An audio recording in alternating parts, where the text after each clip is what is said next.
Welcome to Palm Bay Live, celebrating 2 years in business. Welcome to Palm Bay Live, celebrating 2 years in business. Ms. Wright? Here. Mr. Trent? Welcome to Palm Bay Live. Welcome to Palm Bay Live, celebrating 2 years in business.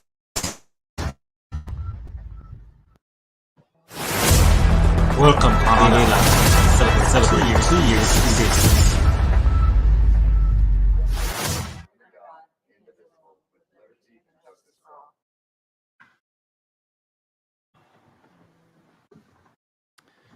All right, everybody. Today we'll interview Mark Rendell at 9:30, James Larson at 10:30, and Robert Schiller at 11:30. First thing we're going to do is we're going to discuss the format of the questions.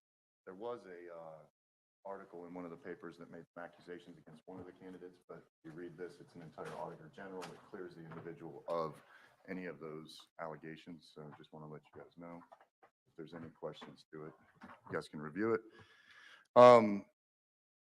So we all have a couple of questions. Do you guys want to start by throwing out a couple that you may want, and then we can formulate it? I mean, we've got pretty much an hour for each one. So it doesn't mean we have to put 20 questions down. And if we don't get to all the questions, it's not a big deal. But I'm open for discussion on which ones you would like to hear. Where I emailed you, Tammy's made a copy because as I was looking through the questions, these were for the last time that the board hired a permanent superintendent. I think a lot of these questions are more intended for a permanent superintendent. So I did a little research on more questions that were more specific to interim, and Tammy's made a copy. They're not all just interim because some of them are like, management style and previous teams, whatever. But I think some of these were more specific. So I wondered if because we have to, we don't know how long people will talk. We talked the other day about having an opening and a closing. Do we each want to ask 2 questions in the middle? So that would be 10 total. Can I butt in for a second? Yeah. So Mr. Gibbs had sent a suggestion yesterday that I think is the easiest thing to do if you guys are willing to do it. An opening for 5 minutes, a closing for 5 minutes to each candidate. And then each board member gets 10 minutes question and answer. So if one of your questions takes an 8-minute response, then you only get 1 question. Okay. But put the timer on the clock. That way we don't go over. Because if we start messing around and people don't get to ask questions, it's going to get kind of confusing and not fair to each candidate. And plus we have a crunch timeline here. But I think that to me makes the most sense.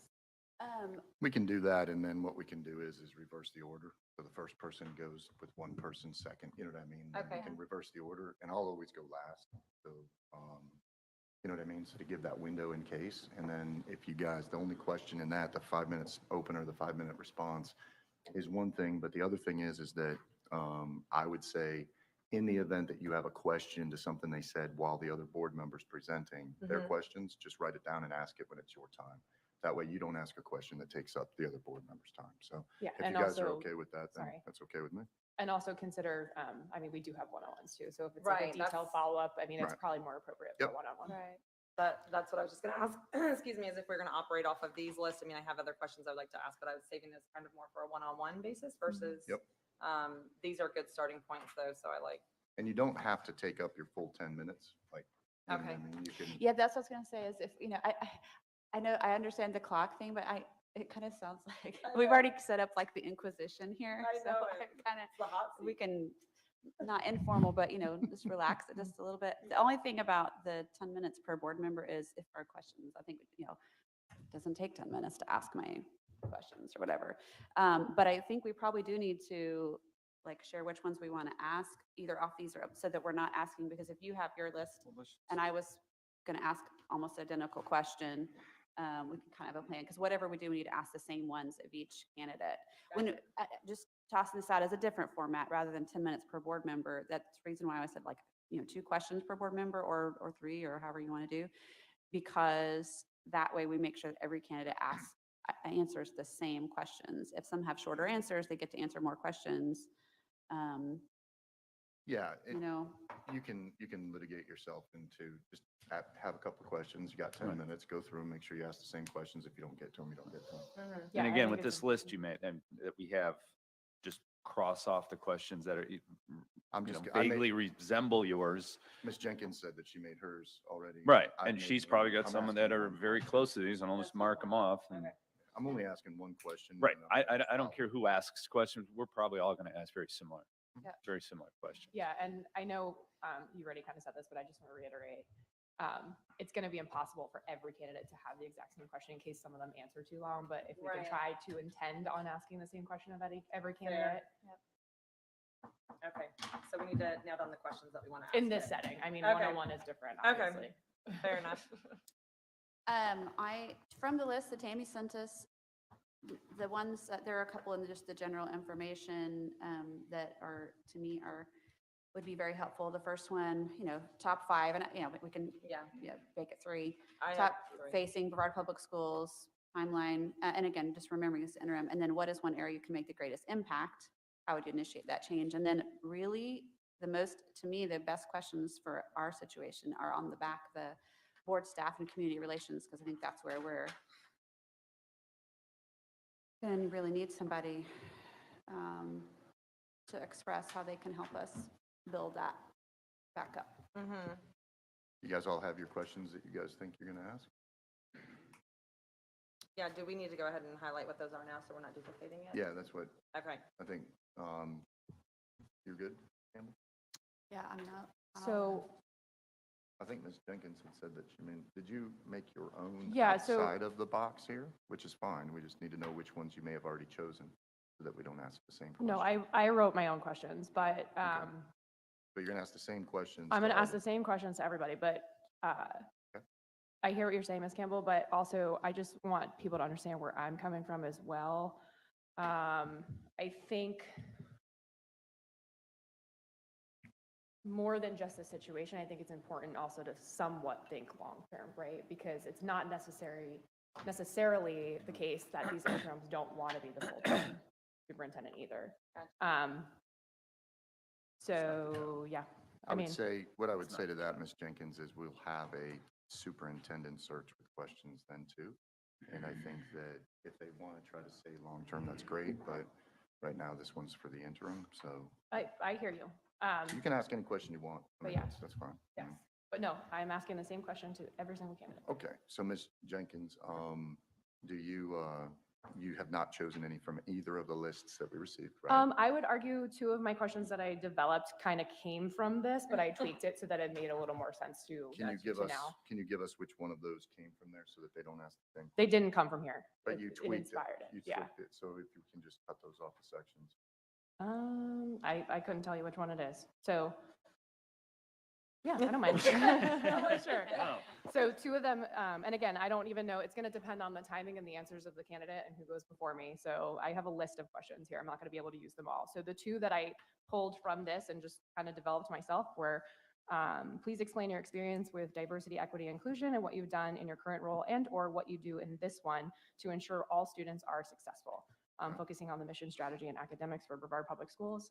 And then the other one is, were you evaluated in your previous role as blank? Because everyone has a different resume. If so, what were the results of this evaluation? What was an area identified as an opportunity for professional growth, and how did you work towards that improvement? So working on focusing on self-reflection and accountability of the candidate. So diversity and what have you done to overcome adversity too? All right. Ms. Campbell?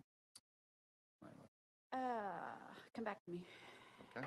Ms. Wright? I would like the candidate to identify the top 3 critical issues that they see that BPS is currently facing, and how they intend to attack those issues. Good. And then I would also, I really like the idea of them disclosing a project that failed and why it failed and how they would improve that. I think that shows that they're able to identify something that maybe it's improvement. That first question you asked, if you can read that again, I might just let you ask my question. I know the sheet, but I want to work with her through it. Yeah, what are the top 3 critical issues facing BPS and what will you do to address them? You can add, how does your experience Okay. allow you to do that too? All right, Then that takes care of mine and I don't have to do that one. All right. okay. Ms. Campbell, are you ready or do you want me to go to? Go, Jean. Okay. Oh, they're very good. Some that are not on here, I just, thoughts on policy review. in your previous roles or current roles? Okay. And what experience have you had in that process? You know, and specifically too, that may not be on here, we're losing two very important positions and cabinet members, like Mhm. HR, for example, and where's your experience on that? And that's something that's gonna have to be addressed. That's more of a now question. I mean, otherwise, I mean, I love when somebody has to describe their management style. And That is probably one of the most important. yeah, I agree with you. So you say you have management style as your third? yes. All right. So just so you guys know, what I'm doing is I think just to help everybody out, in the event that your 10 minutes maxes, I'll try to ask the questions that you had that maybe you didn't get to. That's all. Okay? So like if Gene wanted to ask, I really like the management one, right? Mhm. So once we get down to it, it's just when that happens, that will be my questions for the next two. That's all. All right? All right, Ms. Campbell, what do you got? Did I give them 3? I think from, oh, sorry. From the list I typed up, I just want to really ask those interim questions because we do need, oops, sorry. So number 11, what would a productive, successful, intentional interim, I don't know why I put that intentional, that was in the question, I adapted it from something else. Interim process look like for our district, Okay. you know? And then the other one would be from the board staff community relations one, that relationships one over here. Oh, there's two. Those are the same. That's why I like them both, because they were the same question. The last one, talking about building trust relationships with all the stakeholders. So I think I will do those two. It was the last one on, no, this. So remember, so the last one on the page that I gave you guys, and then the last one on board staff community relationships. So kind of what I have is diversity from Ms. Jenkins, evaluate like your situation when you did something that you had to grow from, right? Policy review, cabinet member placement, and how their management style is from Trent. Then I had the question that you had. Did you want to add any more questions that you were going to ask in that realm? Not necessarily in that realm, but if we're all going to take 3, I would love to incorporate the finance aspect of it. It's the second question that's in there. What's your vision for financial reporting, transparency, and maintaining the public trust regarding the financial affairs of Love it. GPS? I would Love like to address that one. Okay. All right. And then we have Well, the I honestly don't know how we can have interviews if we don't ask them their thoughts on their current state of education. right. Someone needs to ask that question. I'll That ask can it. be, Yeah. yeah, or if we're gonna take 3. So are we gonna go rather than, well, I mean, I'll ask that we've had one. the suggestion of 10 minutes each, or are we gonna go like Yeah, I think I like the idea of like rotating it a little down bit. the line You one? do? I do. I mean, just so that it's not, it breaks up the questions a little bit to the interviewer too. So the only reason I'm saying this is not, I just think, let's be real, we haven't had one meeting that's been on time and we're really, really crunched for time. If your questions are done, like you can just move on, right? We have an Right. hour. So, you know, if I'm done in 8 minutes, it doesn't mean someone can't take 12, you know? Can And I- it's not like solid, no one's gonna turn your mic off, but in order to just like kind of keep us focused on the time frame we have, I think it's really important for us to do that. Sounds good. All right. So what we have is I'll have a 5 third minutes. in case my 10 minutes is, so we're picking 3, do I need a third one? no, just get to it when you get to it. Okay, thank you. So what I was going to do is I like what Ms. Jenkins was saying. For the first round, to be honest with you, I just kind of went left from this way over. So the first one, Trent will start, right will go, then Campbell, then Jenkins, then I'll, if anything needs to be wrapped up. Then the second one will be Wright, Campbell, Jenkins, Trent, and then Campbell, Jenkins, Trent, Wright, if that makes any sense, in order. That way each one of you guys gets the beginning, sort of, you know what I mean? Okay. That way it's some sort of order before we get started. Yeah. And then I'll follow all of them with whatever anybody didn't ask that you may want me to ask. All right? All right, we don't have the official interview that starts until 9:30, so if there's questions, we can kind of stop for a minute and get prepared. Sound good? I think we need to address the bathroom break that everyone's saying. Right, yeah, I was We gonna did not say, allocate a you, bathroom you can break. always start and then that builds in a little bit of a padding for later on. If we Yeah. take the hour, you've got 10 minutes before We're going to 10:30 need one at starts. some point. Listen, if you, That coffee's gonna start hitting if you people. gotta that- go to the Yeah. bathroom, you can go to the It's bathroom while not we're built in the working. schedule. I don't want to miss miss any of it. anything. though. All right. Actually, How about you guys? can we take a 5-minute right now? Yeah, well, that's what I was gonna do, is I was gonna stop, let everybody go, and then if you guys, I'll check in every hour. And then if you Okay. guys are ready. all He's right? gonna look right at me. I can't. Like, it's gonna be- you need to go to the Sounds restroom. good. I think we Oh, can thank delay you. by 5 minutes in between every person. I mean, Yeah. I think Right. that's reasonable. But That's it, I'll if just check Dr. it. Rendell's I'll check, ready, can I'll we start check at at like the hour, 1:20? and then we'll go through. All right? You want Everybody, to start a little bit early after we have our quick break? no, I'd like to start on time. Right at Here we 9:30? go. Okay. It's kind of a dual purpose.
Buddy, just wanted to take a second and say thank you to Mr. Rendell for applying for the interim superintendent position. We have a series of questions that we have for each one of our members. Just so the public understands, we've come up with a series of questions that each one of us are going to ask. And the order is just going to kind of move down and the first person that goes will become the last person for the next one. So with that, we're going to have a 5-minute introduction. We're going to ask questions for about, 50 minutes, and then we're going to have a 5-minute close. Some of us might take shorter, and we'll go from there. So with that, Mr. Rendell, thank you very much. You have the floor for your introduction. Thank you. Thank you, board. Thank you for giving me the opportunity to interview for this position. The position of interim superintendent in Brevard is critical for this time. I want to thank you as an employee for taking the time to do this in a thorough process. And you guys are definitely trying to do the right thing by students, the parents, the community, by taking your time and going through a process. So I appreciate that. I want to give you a little bit of my background. Some of you might know that I'm the principal at Cocoa Beach, but that might be all that you know. I've been in the district a long time, but you guys may not know me. So I'm going to give you a little personal stories and background so you know about me, the person. So I decided to be an educator when I was in high school. I had some really impactful teachers and coaches. I said, you know what? That's what I want to do when I grow up. So I went to college, did the things you got to do to become a teacher. And when I was teaching, I was working for some really impactful, inspiring principals. I didn't plan on being a principal, but these people made a big impact on me. I saw what they were doing in the school, impacting student achievement, helping us. I said, so you know what? When I grow up, I want to be a principal. And as our principal, really good superintendents. And what you got to do to become a superintendent. All of those roles and all of my time, the goal is to provide the best outcomes for students possible. I went into those roles because I saw people doing that. I didn't go into those roles for titles or money or anything like that. I wanted to make an impact for kids. And so in each of those roles, that's always been the driving focus, making your decisions on what's in the best interest of the kid. A little bit of personal history about my family. My wife Heidi and I moved here in 1993, and we bought our first house in Hammock Trace, about 2 miles east of here. And all of our children have been born in Florida, 3 children, all born here in Brevard County. We helped found Faith Vieira Lutheran Church, a couple miles away as well. Founding members of that church, all of our children have been baptized by Pastor Meyer. He is still a close personal friend and pastor. So Brevard is in our DNA. All of my kids went to school here, didn't all graduate here, but they've all spent time here. This is in my DNA. As a professional, this is where I grew up. Teacher, assistant principal, where I learned about the craft of educational leadership from the people here. Names like Bob Donaldson, Brenda Blackburn, Rich DePatri, McIntyre. Those are the people that I looked up to and tried to be like when I was making my way. So I've been in Brevard off and on several times, consider this my home. Worked in the district when we were kind of in a better place than I feel like we are right now, and I'd like to be a part of helping us get back to that. You don't know me as a superintendent either, so I brought a bunch of artifacts.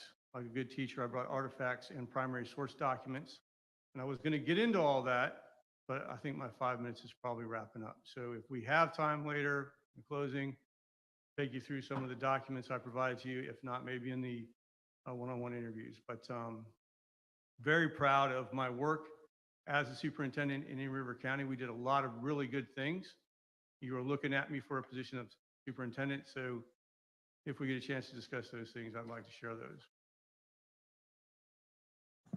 Thank you, Mr. Rendell. And there were some that I was looking at also that I'll ask those questions when it gets to that point. Mr. Trent, you're up first. Well,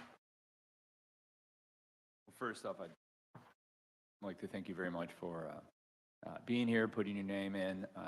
It's an honor to have you here, sir. So thank you. You may have noticed we've discussed some of our policies already here in the school board. So I'm going to jump specifically to your thoughts on a policy review for school boards. as large as ours possibly? And have you had any experience in that process in reviewing and changing policy? Yeah, absolutely. So when I was a deputy superintendent in St. Lucie County, I oversaw a policy review committee. It was something we had in place in St. Lucie. We reviewed policies every year annually. Now, most districts rely on Neola or some other organization to give you policy updates that are a result of legislation. But instead, the policy review committee in St. Lucie, it was like a work group or committee. Policy review committee had members of the community, parents, community members, teachers, other staff members, and we were open to reviewing any policy that the policy review committee decided we needed to review.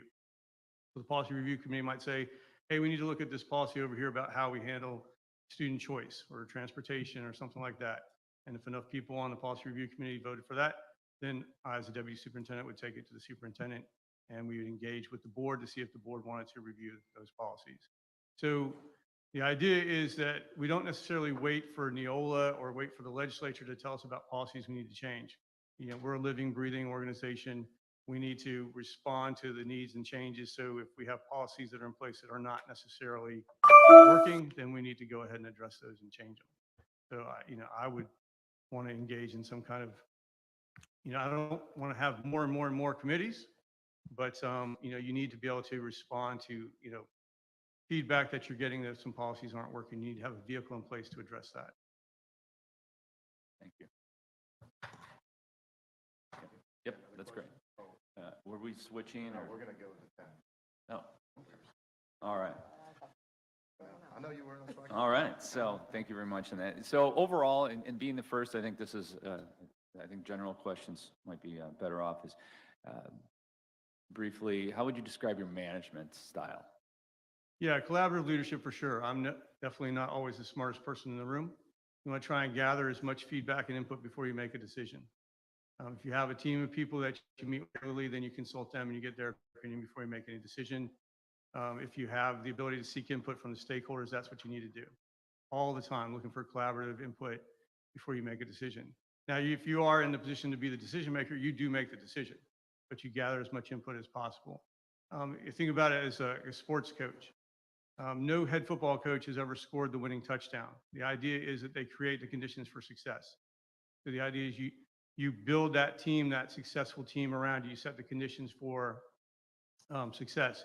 You set some expectations, some standards. You provide people with training. You provide them with the support to meet those standards. You hold them accountable to meet those standards. But all in all, it's a team effort. Everything is a team effort. When I became the principal at Titusville High, at my opening meeting with the faculty, I compared our work to being on a ship. That oftentimes we do our work like if you're on a cruise ship, like we all have our own separate rooms and we come together for mealtime, but then maybe for excursions, but we don't really work together on things. We need to operate more like a Viking ship where everybody's got their hand on an oar and we're all rowing in the same direction and working together for a common goal. But you can't do it alone. Everything has to be in a team. So collaborative leadership style for sure. I got time for another one. You do. I do. He ended. Yep. Yep. Started. All right. I do, and this would be a good one, and I might have not mentioned it earlier, but I think it's important here. What makes you the ideal candidate for this role? Yeah, so you're in a unique situation. We are here in Brevard in a unique situation. You're going through a transition. I've already been a superintendent, so the job is not going to be new to me. I've been a superintendent here in Florida. The job is not going to be new to me. I've been a superintendent in Florida in a neighboring district, so the job is not going to be new. Challenges are there. It's an extremely challenging position. They're there, but the job won't be new. If you hire somebody from the outside, they don't have the knowledge, the Florida knowledge, experience. They may have been a superintendent or something like that, but maybe not here. They don't know the Florida finance rules. They don't know sunshine law. They don't know all the things, with our current situation. If you hire somebody that has been a superintendent, then they're going to have a learning curve. We're not really, my perception is that we're not really in a position for a learning curve. You really need a steady hand on the tiller right now as you transition, as you make some changes and do some things. So, that I've got the experience. Like I put in my cover letter, it's a challenging position. I've met those challenges. So that's why. Thank you so much. Mr. Trent, you finished? I am. Thank you, All Dr. right. Rendell. All right, Ms. Wright. Thank you, Dr. Rendell. We appreciate you coming here and taking the time to interview with us. I have to disclose, you were the principal when I graduated from Titusville High School, so 2 years ago, but Hope yeah. it was a positive experience. It was a Alright. positive experience. You got me through the finish line, so there you go. All right. Yeah. So looking at Brevard County, and obviously we have been a hot topic lately. What would you say the 3 most critical issues are that we have right now, and how does your past experience prepare you to be a good fit to fix those issues? Yeah, so I think the top 3 is there's a fracture right now between the community and the district. That's one. The next one is a staffing shortage all across the board, teachers, support staff, bus drivers, everything. And the other is a sense of disengagement from the student body.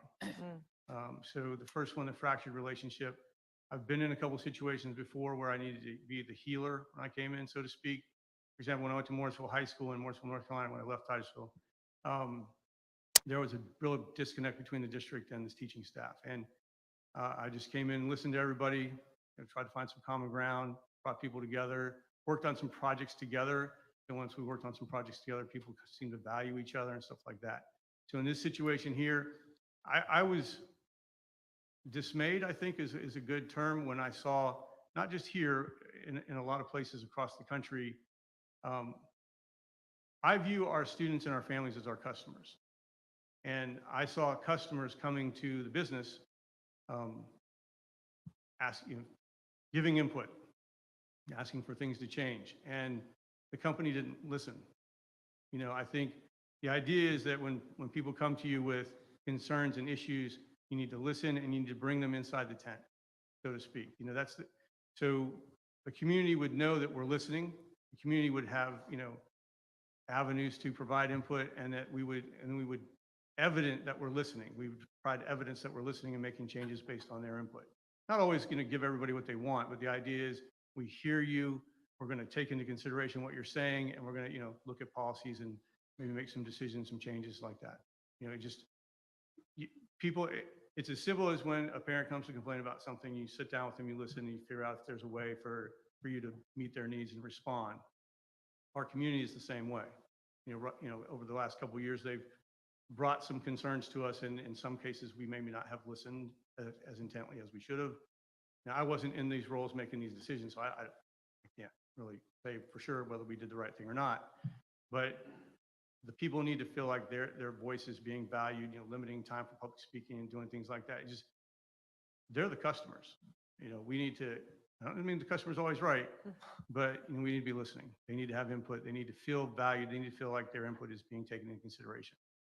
For the staffing shortages, we just need to make sure that we're doing everything we can to recruit and retain the best, people possible. One of the things in Indian River, in the packet of information you have, is we did some things in the strategic plan to try to make sure we retained as many employees as possible. And that was at the beginning of this start of this teacher migration out of work, and we were able to increase our retention rate.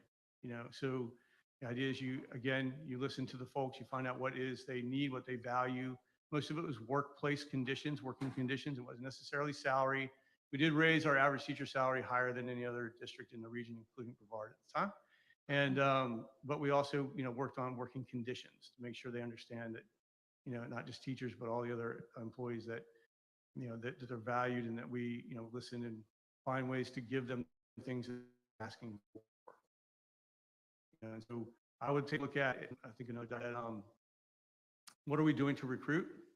Who's going on the recruiting trips? When I was assistant superintendent in St. Lucie, and then when I became deputy, I kept HR, and I would go on the recruiting trips. So I would go to the college recruiting trips, and there were not other assistant superintendents or deputy superintendents on the recruiting trips. It was your recruiting person, but it seemed to make a big difference to some of the candidates that, a district person was on they're wooing them, trying to get them to come.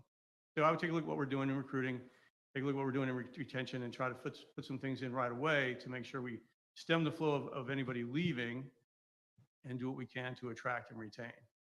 And then the students, It's a big issue. It's something that we need to take a look at and figure out how to solve or resolve. You know, some of our students were out of school, you know, in person for a few years, and some of their social norms may be different. You know, their expectations, what they were, their behavior policies or whatever, when they come back, their expectations. When I was teaching in the classroom, when I was at Satellite High School and in Virginia, one of the first things I'd say to the kids on the first day of school is, this isn't the mall. Like you said, this ain't the mall, but this isn't the mall. This is a learning environment. This is a formal learning environment. There are some norms here, some expectations, some ways that we're going to interact and behave, and some things I'm going to ask of you. And then you're going to ask some things of me.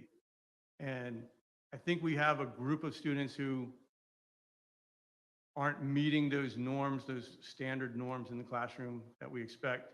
And so we need to figure out how we can remedy that. Some of it is raising the expectations and holding them accountable.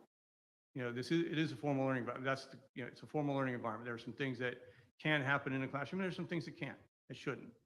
And if those things are happening, they need to be addressed and responded to. You know, I'm not afraid to, you know, enforce the discipline code and everything like that. When I was a dean at Mel High, I had one of my regulars in the dean's office one day, and he says, you know, Mr. Rendell, we have a nickname for you. And I was like, do I want to know what the nickname is? I'm not sure if I want to know what the nickname is. I'm like, all right, Matt, tell me what the nickname is. They call you the book. I was, oh, because I throw the book at you. As a dean, I throw the book at you. He goes, no. You go by the book. If we skip, we get Saturday school. If it's our second time skipping, and he says, you go by the book. You do everything by the book. Everything is standard. When I was a dean at Cocoa, you know, challenging situation. You guys can check with Dr. Sullivan, but I don't know that I had any parent complaints. You know, a year and a half being a dean at Cocoa, any serious parent complaints, because you treat kids with respect, but you hold them accountable to the behavior expectations. And I think, I'm not sure how to do that as a district, but that's something we need to work on. Thank you. All right, so we're going to skip around a couple. These questions are a little bit all over, so bear with me here. What is your vision for financial reporting and transparency and maintaining the public trust when it comes to our financial affairs with BPS? Yeah, so publishing a comprehensive annual financial report to CAFR, I'm not sure if we do that. If we do, I'm not aware, so maybe people need to be aware. And maybe the community needs to be aware that we publish, you know, everything. All school district money is plain to see. All the interactions, all the budget, everything is in the sunshine. Everybody can ask for information. So maybe hold some budget workshops where we present the information to the community, you know, to show them this is what the money's going to, this is what the money's being spent on. I think the voters the community did show a lot of trust in BPS, you know, approving the additional property millage. You know, that shows that they do believe that we are good stewards of the money. Now we need to make sure we show them that we're good stewards of the money. You know, I know that we have these oversight committees. How are we sharing their information, their reports? Do we just come to a board meeting and we review it here at the board meeting? Do we take it out to the community? Do we go to Rotary? Do we go to Chamber of Commerce? You know, do we take this information out there and share it with the community? You know, or do we just do it all here in a board meeting? And we feel like, well, you can watch the board meeting. It's all, you know what I mean? Sometimes we need to take the information to the people. But, you know, school finances in Florida are open book. You know, you can see everything. And maybe the CAFR, we need to, you know, have a whole workshop on the CAFR and show everybody where the money's going, and so they don't, you know, there is a lot of times some education that needs to be done as to, hey, you know, you have a citizen say, oh, I pay my taxes. You know, you don't need any more money. I pay my taxes. And maybe showing them how that money is then divvied up into different buckets.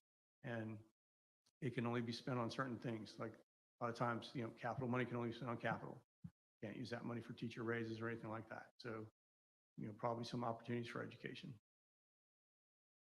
Thank you. Miss Wright, you have 45 seconds. Oh, wow. just so- Okay. All right. So this one is really quick. Can you tell us about a time that you've implemented a program or you were involved in something that failed and what you learned from that experience? Yeah, the one that always comes to mind, not that there's a lot, but no, but the one that always comes to mind is at Titusville High School. We were on the block, and I thought it would be a good idea if all 10th graders took English first semester, so they would have all of 10th grade English done before they took the FCAT rights in February. Made sense to me. Have all of English 10 done before you take the writing test. And the teachers told me it wasn't a good idea. And we did it anyway. And our writing scores dropped. So I met with the faculty at the end of the year, when the scores came in, and apologized. Said, I didn't listen to you. You're the experts. You're the practitioners. You're in the room. And you told me this was not a good idea. So we will go back to doing it the way we were doing it before. I will listen in the future and not think I'm smarter than you. And we did, and our writing scores went back up. In fact, they increased higher, I think, the next year than they had in the previous 2 or 3 years. But I did have a faculty member pull me aside months later and say, no one's ever done that. No one's ever stood in front of the faculty and apologized and said they were wrong. And they said that's a sign of a good leader or something like that. But that stuck with me all these years, because that's probably almost 20 years ago. But yeah. Thank you, Mr. Rendell. Now we have Ms. Campbell. All right, good morning, Dr. Rendell. Morning. So I want to start with what I feel like is maybe one of our most important areas that we'll have to address with an interim, and that is board staff community relations. So how would you build and facilitate a collaborative and trusting relationship with and among school and district leaders, families, teachers, support staff, basically, the businesses and the community, all the stakeholders? How are you going to build those relationships? And if you have some examples of where you've done that in the past, would you share those? Go out and meet them where they are is the biggest thing. You go out and meet them where they are. So you go to the Chamber of Commerce meetings, you go to the Rotary meetings, and you provide them information, but you also listen. Like, you need to go and listen. You need to go and maybe do a little presentation, but then have plenty of time for questions and answers and things like that. I would also open up some kind of town hall, regular function, like every Monday night, the superintendent is in the boardroom and the community is welcome to come and ask questions and whatever, just open town hall type of meetings, maybe not do it here at the boardroom, maybe go around different parts of the county. We're pretty long, pretty stretched out, and people from MIMS might not want to come all the way down here for a meeting, so maybe go to MIMS. But you go out and meet people where they're at and you ask for their input. You ask for, questions. When we were hybrid, when we had, fall of 2021, and we were hybrid, we held a lot of information meetings with our parents on Zoom as a principal and as administrative staff. And at one point I just had open office hours. Like, Rendell's going to be on Zoom from 8 to 9. And if you have any questions, just get on Zoom and ask them, and I really think that we need to have some kind of open-ended opportunities for communication with the community. But then you need to do something with that information. I think that's the part of it. If people are going to take the time to come and meet with you and talk with you and give you information, we need to do something with that. We need to respond. So even as the interim, I would start setting up some of these open forums, town halls, whatever you want to call them, office hours, whatever you want to call it, where, we put out there, hey, if you have any questions about our schools and what's going on, Dr. Rendell is going to be here at this time, might have staff with me or whatever, and we do that. We seek input. And when we get the input, we do something with it. Thank you. So what do you, what would over this time, the interim time is likely to be, 4 or 5 months-ish at least. What would a productive, successful interim period look like for our district? Yeah, I think there's several things that you would want to see get accomplished in this time. Number one, start working on some of those things that are glaring and need to be worked on, like this fractured community relationship. We can't say, well, we'll wait for the permanent superintendent to come. We need to do the work now. I think another thing would be kind of an assessment of where we are on the strategic plan. One of the things that, I think is that's supposed to be our guiding document. That's supposed to be we shape all of our decisions on, all of our work on is the strategic plan. Not supposed to be a document that we generate. You guys spent months developing that strategic plan. We spent months developing the strategic plan in Indian River. And it shouldn't be just a document that sits on the shelf. You should be revisiting it all the time. You should be making all of your decisions based on what you've identified as your priorities, what your goals are. And there should be strategies associated with the goals, objective to meet, measurable, so you can see if you're meeting those objectives. You should be visiting that at all times. So I think one of the first things I do as the interim is take a look at the strategic plan and how we're doing, in the different areas. What are we doing? Are we meeting our performance objectives? If we're not, why not? The work of leading the district we can't wait for the permanent superintendent. The interim needs to get in there and lead. Now, lead at board direction. One of the things I'm not offering you is a 60, 90-day superintendent's entry plan. Okay, because it wouldn't be my plan. It needs to be our plan. The superintendent and the board need to sit down and set some objectives, for the next 4 or 5 months, what we want to have accomplished in the next 4 or 5 months. There are some big positions to fill. I think those positions need to be filled. I think we need to start looking at retirements and things like that. I think that is in a document in the folder. There's some things we need to look long-term about HR to make sure we have people in place. There's a lot of institutional knowledge walking out of the door in the next couple months and the next couple of years probably. So we need to start thinking about how do we replace that institutional knowledge? Where are the next leaders for Brevard coming from? Are they within? Have we trained them? Have we prepared them? If not. But in reality, it's going to be up to the board and the superintendent, the interim, to sit down and set some measurables, some goals for the next 4 or 5 months. Obviously you don't want to leave things undone saying, well, we'll wait for the permanent superintendent to get here. Kids are in school every day. They're supposed to be being taught every day. We need to make sure we're doing everything we can to provide that best educational outcome every day. We really can't wait. There might be some things we say we're going to do this until the permanent superintendent gets here, but I think that's a board superintendent decision, interim superintendent workshop or something like that. Okay, thank you. Thank you. I'll ask you a short question, and then I've got another one since we've got time. What is your availability? I'm asking that. I know you're here with us, but I'm going to ask that of everybody, so I want to be even. What is your availability? Yeah, I'm available to start as soon as you need me to. Obviously, I'm in the district, so there's no issue with that. We would need to make a decision about Cocoa Beach, junior, senior, how we're going to handle leadership there, that kind of thing. But, I'm here ready to go. Thank you. And then I'll just add one in here. What do you believe to be the ideal working relationship with a school board?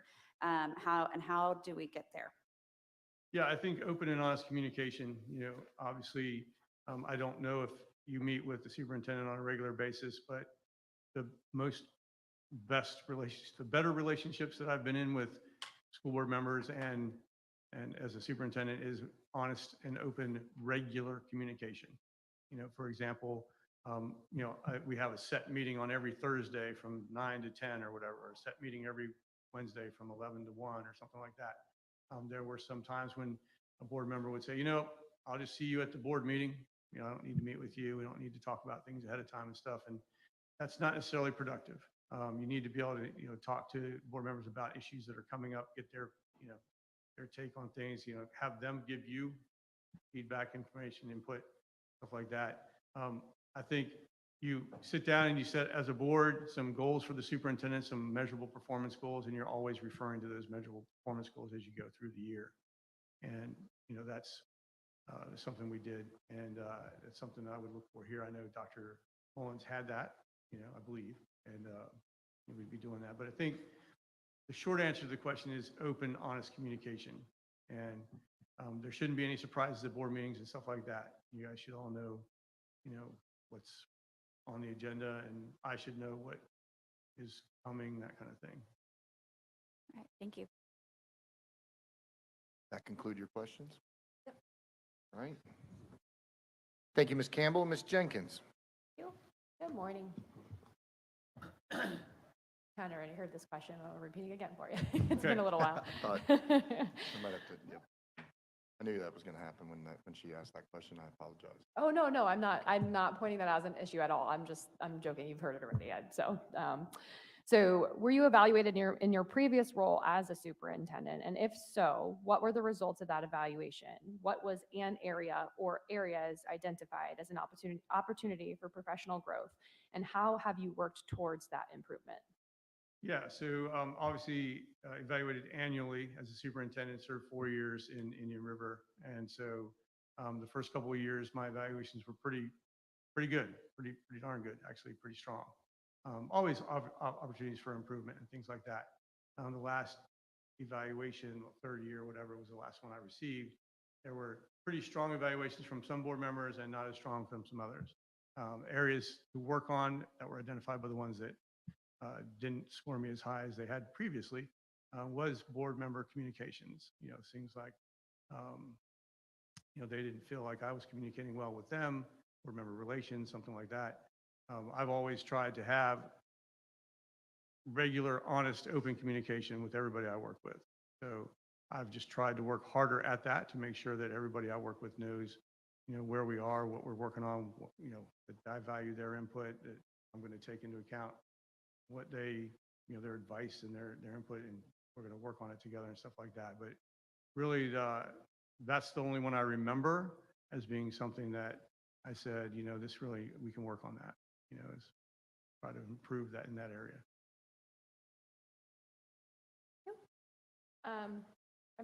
I'm going to go off a little bit just because there was a lot said, and I feel like it's important to ask those questions as like a follow-up. So you had given an example that, our school district is kind of like a business and we have customers that we need. And so you had said that there were times where we didn't listen to the change. So my question is, what changes do you feel like were presented that we didn't listen to, and how was that not accomplished? What would you have done different? Yeah, I think there were some concerns about different reactions to the COVID crisis, the mask mandate, for example, things like that. And it seemed like we had a good amount of our customer base saying one thing and another sizable amount of our customer base saying another. And it seems like, we basically chose one customer base over the other. We also went against state direction, which I'm a rule follower by the book. And so, when we get direction, I feel like we need to follow that direction. I think that's probably the example that comes to mind.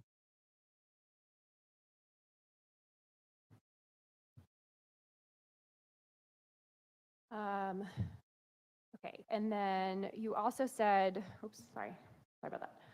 You also said, because you've had a history with Brevard Public Schools, you made a reference that we were in a better place then than we are now. What do you mean by that? Yeah, I think it's just a general feeling. We used to, basically compare ourselves to any other district in the state with our student achievement and our hiring rates and everything. And it seems like we're not quite at the top where we used to be.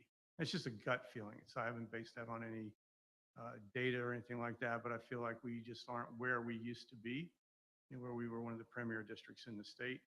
And I might be wrong, but it's the feeling that I have. How much time do I have left? I want to ask a question that doesn't give me. Yeah, no. Ms. Jenkins, I just wanted, I'll pause it for a second. I think that these are great questions. It's just that according to some of the other stuff, if we can just make sure that we ask questions, follow-up questions that we want to ask, some of those we should ask inside of our roundtable. But if we can keep consistency with what we ask each candidate. I hear you, I Mr. Susan. appreciate that you're asking follow-ups, no problem. But according to Gibbs and others, we want to kind of ask the same questions to the same people and then follow up on our own. So just a little reminder, that's all. Oh, So thank you. absolutely, Mr. Susan, but I can ask whatever questions I want to ask, and those are just general statements about the district. I'm not asking deep down nitty-gritty questions and follow-ups to those responses. So thank you very much. Ms. Jenkins, I just wanted to make sure that you understood that it's I- not about that. It's just about asking the same I questions. will to be all. asking the same questions Thank to you. the candidates. Thank So now to my second one that will be asked to all of the candidates. Please explain your experiences with diversity, equity, and inclusion and what you've done in your current role and or previous roles, and what you would do here in this one to ensure all of our students are successful. Yeah, so you're always looking at data to make sure that every segment of your student population is succeeding. And so the first example I'll share is when I got to Indian River, I wanted to see, how our students were faring in all different areas of academic achievement. And one of the things I noticed is we did not have a lot of participation in advanced coursework by our minority students. And the percentage of our minority students was not represented in the percentage of students taking AP and IB courses. And so I said, why? And so we did a little bit of investigation. We found out there were some barriers in place that we needed to remove to make sure that every student had the opportunity to take an IB class or an AP class. For example, at Vero Beach High, to take an AP class, you had to have, I think, 4 teacher recommendations. You had to write an essay, and your parents had to fill out a form. There was a lot of stuff that really had nothing to do with whether you could be successful in AP or not. So we identified a group of students that showed potential to be successful in AP or IB courses, i.e. they scored 3 or higher on whatever the state assessment was at the time, FSA, I think, or FCAT. And we said, these kids need to be encouraged to take AP and IB courses. And so we met with the families. We actually had meetings at both high schools we identified the families of the students that we thought could be taking AP and IB courses and showed them why we thought they should be taking AP and IB courses, and made sure they understood that not only were we going to enroll them in the courses, we were then going to support them and make sure that they were successful. And so we had a lot of minority students enroll in AP and IB courses. We actually identified white students that were scoring at the rate that they should be in AP and IB courses, and they weren't in AP IB courses because, again, some of those roadblocks that were in place, some of those things that just didn't seem to have any bearing on whether you could be successful in AP and IB class. So we increased AP and IB enrollment by great numbers. It's on the resume, especially, the Black African-American students, Hispanic students, but even white. We even increased the number of white or Caucasian students taking AP and IB courses. And our performance on the AP and IB exams did not suffer. One of the things we did after the first year is we checked to see, we put more kids in these AP and IB classes, theoretically not as strong students in those AP and IB classes, and we saw a negligible or no drop in percent of students scoring 3 or higher on AP and achieving IB certification. So the idea was there was a barrier to access. We identified that barrier to access, we removed it, we put the students in, and we supported them.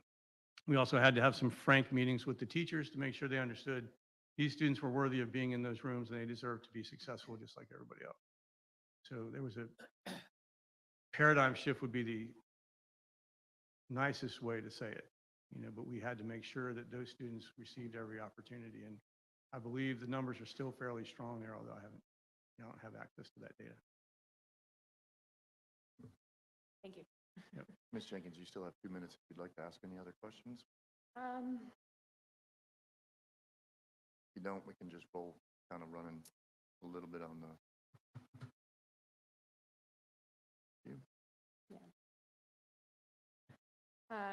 So you mentioned one of the important things, obviously, is to recruit and retain a staff. And so I guess if you can give me an example, either in your position currently as a principal or your previous position as a superintendent, what do you think was the most effective tool to do that, and how did you accomplish it?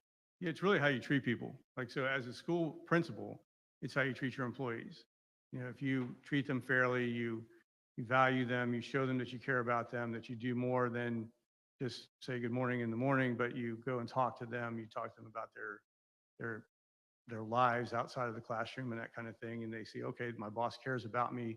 It's a pretty good place to work. I like working here, that kind of thing. So individual conversations, individual, how you treat people and stuff like that, that it showed up in one of the artifacts there. We did stay surveys and exit surveys with our personnel in Indian River. And the responses in the stay surveys to how they're treated by their administrators and how they're treated by their employer or their supervisor were very strong. And that was a way that we were able to show that you treat people right, you provide the best working conditions, they're going to stay. So I think it's all about how you treat people, individually and then as a group, as a whole, is why they'll stay. The working conditions, the support, obviously money, if you can provide additional income, that's going to help, better wages and stuff like that. But again, most research that's done about why teachers leave, it's the conditions, not necessarily the pay. Thank you, Mr. Rendell. Did anybody feel like they had a question on their list that we had already approved that did not get asked? Before I start in, I have 10 minutes, but I wanted to be cognizant of you guys. We just understand we have to ask that question again to the rest of If not, I can start in and then we can get moving. Okay, we're good? Mr. Rendell, thank you very much. I wanted to take an opportunity to, we are a unique school district in the fact that we will be preparing the backbone for space travel. And one of the things that's been since day one, has been the career and technical portion of our school district. And for 6 years, we have had amazing results with building the infrastructure, but our results as far as aircraft to aircraft techs and those in some areas are really good, but in some other areas, we have some kids that are taking construction just to be able to avoid the test at the end of the year because it gives them a different way around. What I would like to do is hear from your perspective what you've had experience in career and technical in the past and what you may be able to help us tweak in the short time that you might be here. So, Yeah, so as a high school principal, I've always tried to make sure we had a strong CTE program on campus. For example, back at Titusville, we had automotive technology, and that program ended up being so strong, we hired 2 teachers. You know, again, by supporting the teacher in the classroom and making sure the kids knew about the benefits of enrolling in those classes. We actually drew students from astronaut to Titusville just to take the automotive technology program. So one of it is making sure the kids understand the values of those programs, you know, that the fact that you don't necessarily have to go to college to earn a good living. You know, some people, you know, might say that they're not really interested in going to college, but what are the options? Well, make sure they know that there are viable options, that they can receive the training that they need either at their local high school, at their neighborhood high school, or a high school that they can attend through EPO to receive the training that would provide them that career. One of the things we did in Indian River was actually open a technical college. So we secured some money from the DOE to open a technical college. Treasures Coast Technical College is in Gifford. It's right in the heart of Indian River County, right in an area where job training is needed. And so the technical college is open to high school students and adults. So the high school students can go to Vero Beach High School or Sebastian River High School for part of the day, and then go to the Career and Technical College, VOTEC Center, and people would call it, for part of their day. The idea is that you look at your area. We do this here. PTE does this here. You look at your area, what the job needs are in your area, the high wage, high tech, high need jobs, and you try to put programs in that prepare your kids for that, to provide them that avenue. Again, like I said earlier, the best educational outcomes for students. It doesn't necessarily mean a 4-year degree from a 4-year university. It's whatever is going to put them in a position to be successful.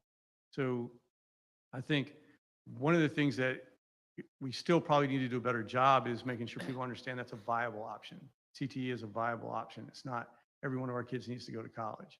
And I don't think that message is still out there. You know, I think that's something that we could work on. So in the short time, if I was the interim superintendent, that might be one message. If the board, you know, in the workshop says we really want to hammer this and get this going, we might, you know, try to get the word out about that. Because we have really strong CTE programs at the high schools throughout the county. And I mean, it's amazing the opportunities our kids have. I don't know if the public knows about them all. You know, I know that in previous roles, superintendent, deputy superintendent, assistant superintendent, as high school principal, I will go to a Rotary meeting or a Chamber of Commerce meeting, and somebody will say, well, what happened to vocational education? You guys don't do vocational education anymore. And we do. They just don't know. yeah. Thank you, Mr. Rendell. I'm going to give you some time to, for your closing. You wanted to present some material and stuff like that? Yeah, so what I do is I brought some artifacts. You know, you might only know me as the principal at Cocoa Beach if you even know me as that. So you're interviewing me for a superintendent's position. So I wanted to share some artifacts to prove that I was successful as a superintendent in Indian River. So what I prepared for you is a couple of documents. These are primary source documents. So you have a big 3-ring binder there. I'm not going to go through the 3-ring binder the whole way, but there's a couple of documents I wanted to show you. So the first, if you see, there's a tab that says strategic plan. So if you flip to that, so that shows you a publication that we put together that shared our strategic plan with the community. So you can see that there's 5 areas there: student success, culture and climate, high quality workforce, communication engagement, and strategic partnerships. Very similar to the strategic plan that you guys have, or we have here in Brevard County. And that's a tab in the back. Actually, if you want to pull that out, you can slide that out. I didn't put it in the rings because you might have it out to the side. It shows you that the 4 areas, the 4 goal areas or objective areas of the strategic plan here in Brevard are academic excellence, exceptional workforce, community connection, and operational sustainability. You guys should all know, especially the members that have been on the board, you should know about all of those. So one of the things that when we engaged in the work to develop a strategic plan in Indian River was, like I said earlier, we didn't want it to be just this document on the shelf. We wanted it to be our guiding document. You know, when we make decisions, we want to say, how does that tie to the strategic plan? Obviously, the first area you're always going to focus on is academic achievement, student performance. So that whole first section is on that. And then culture and climate. It's like, how are we doing as an organization? How do our employees feel? You know, how do our customers feel? And then high quality workforce is, we need to make sure we have the best teachers in the room, the best support staff, the best people working with our children. Communication and engagement. How are we doing communicating what we are doing with the community, and how are we engaging them in our work? And then that last one, strategic partnerships. We had a lot of organizations in Indian River that wanted to partner with the school district. So we wanted to take advantage of those partnerships, but also go out and grow and develop more. So I wanted to show you a couple places in there. So you want to, I tabbed them all for you, so we should be able to find them pretty easy. So if you go to the second purple tab, it's in an area that says Goal 1, Student Success. You can find the second purple tab. What I wanted to show you was that each goal area has an objective, and each objective has 3 strategies and 3 measures of success. So not only did we put these goals out on a piece of paper, then we also said, okay, how do we achieve these goals? What can we do to achieve them? And then how do we measure our success? So every one of these has this format. Then if you want to skip to the executive summary, that's just a document that shows, you know, kind of, we presented the information at the end of year 1 to the community. One of the things that we did was we set up measurements, KPIs, key performance indicators for every year. It's a 5-year strategic plan. You have a goal you want to reach at the end of the 5 years, but you need to know if you're making progress at the end of each year. So we set up year 1 goals, year 2 goals, year 3 goals, and year 4 goals, and so on. And so we presented this executive summary to the community to show at the end of year 1 how we were doing. This is only 2 pages. One of the ones I wanted you to see, there's a tab there. It's an orange page, and it has some numbers, and it talks about increases in CTE, actually. So an increase, 73% increase in completed industry certification in just year 1 of focusing on that as an area that we wanted to improve on. Then there's increases in dual enrollment and enrollment in career paths. So when we focused on trying to improve the educational opportunities and outcomes for our students, even after year 1, we had really good success. So we shared that with the community.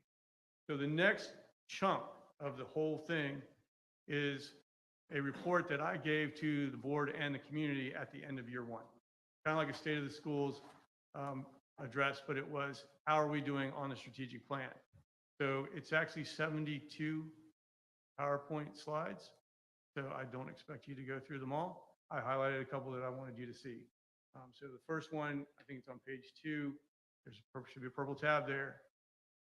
In the blue box at the top, and the slide at the top says 5-year strategic plan. Then it shows that 5 goal areas, 3 objectives in each goal area, 3 strategies for each goal, 3 measurables for each strategy, monitoring framework, which I did not print for you because it's like 100 pages long, had 197 data points. So to measure our success, we were checking 197 data points. The idea is what gets measured gets done. So you have to check your progress. You have to have these key performance indicators, all of these things all the time. You know, you set a 5-year strategic plan, you have a 5-year goal, but you want to be able to check your progress after end of each year. So we did that. So the 72 PowerPoint slides checks every single objective. So the next one that I wanted you to see, I believe, is on page 5. That should be your next purple tab, page 5 of the big packet there. And it talks about students receiving high quality instruction, and how do we measure that? We measure it with academic achievement. If you look at that chart there, almost every column on the right, almost every number is green. That means an increase in student achievement. Even after year 1, we saw significant increases in student achievement in almost every category. The only one that dipped was 7th grade civic. And then the next year, we bumped that back up. But one of the things I'm most proud of is the 14-point increase in Algebra 1. We looked at how we were teaching Algebra 1. We looked at whether we were focused on the identified standards, because you have that. The state tells you what the identified standards are. You're focusing on them. Are you preparing the kids for success on the Algebra 1 EOC? We looked at teaching our kids how to solve word problems, because a lot of them on the EOC are word problems. So we focused on Algebra 1, and you can see at the end of that first year, a 14% increase. And I'm showing you one in the goal area of culture and climate. One of the things that we did there is ask our students and our staff to grade their school. And so you can see from 2016, 17 to 17, 18, most of the grades went up. The people felt better about their school. The students felt better about their school. Staff felt better about their school. So some might say that's not a quantitative measure. It's a qualitative measure, how people feel, but it's real. You can measure it. And so that's one thing that we did was we wanted to say, okay, how do you feel about your school? And, just after the first year of concentrating on that, the increases went up. The next one's on page 21, your next purple tab. This one I talked about a little bit earlier.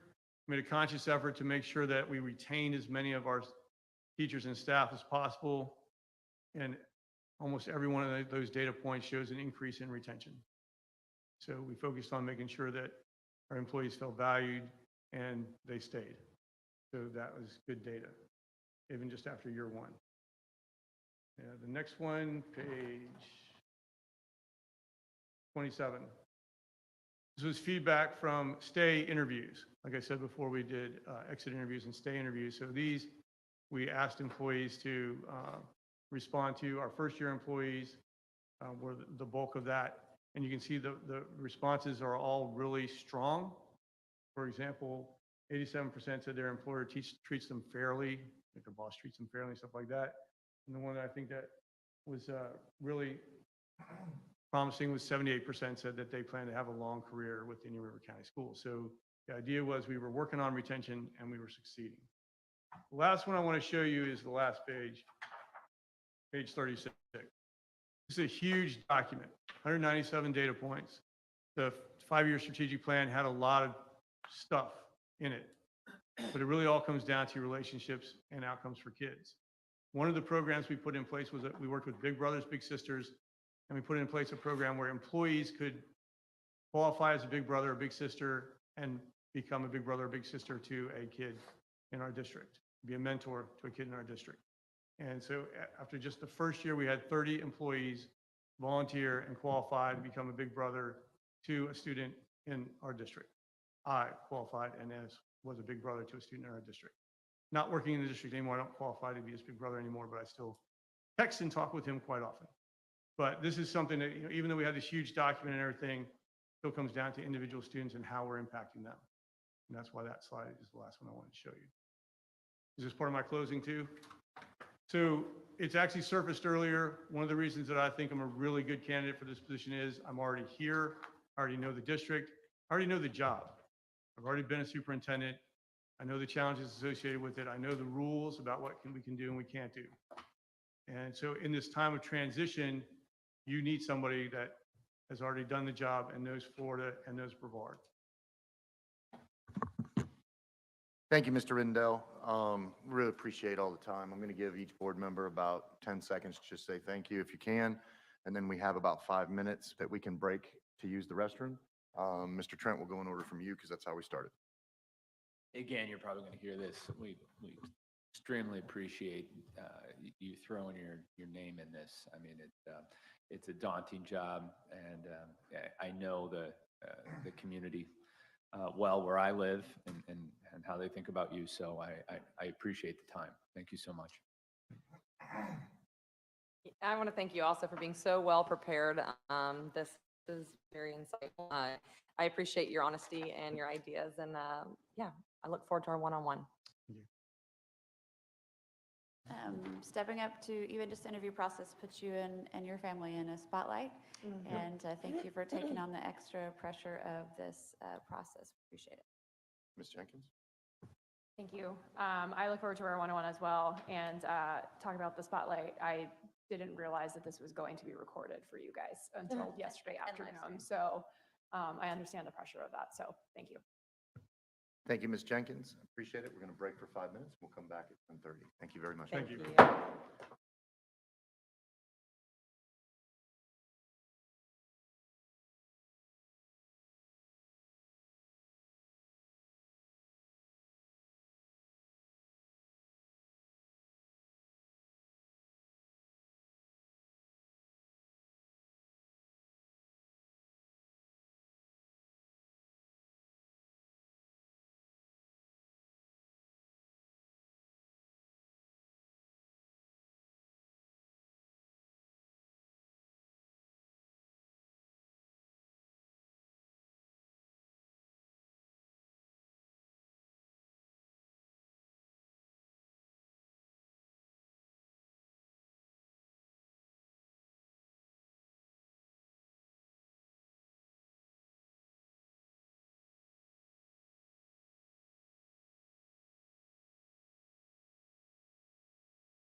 Good morning, everybody. I wanted to say thank you for returning with us, and thank you, Mr. Larson, for coming and applying to be the interim superintendent at Brevard Public Schools.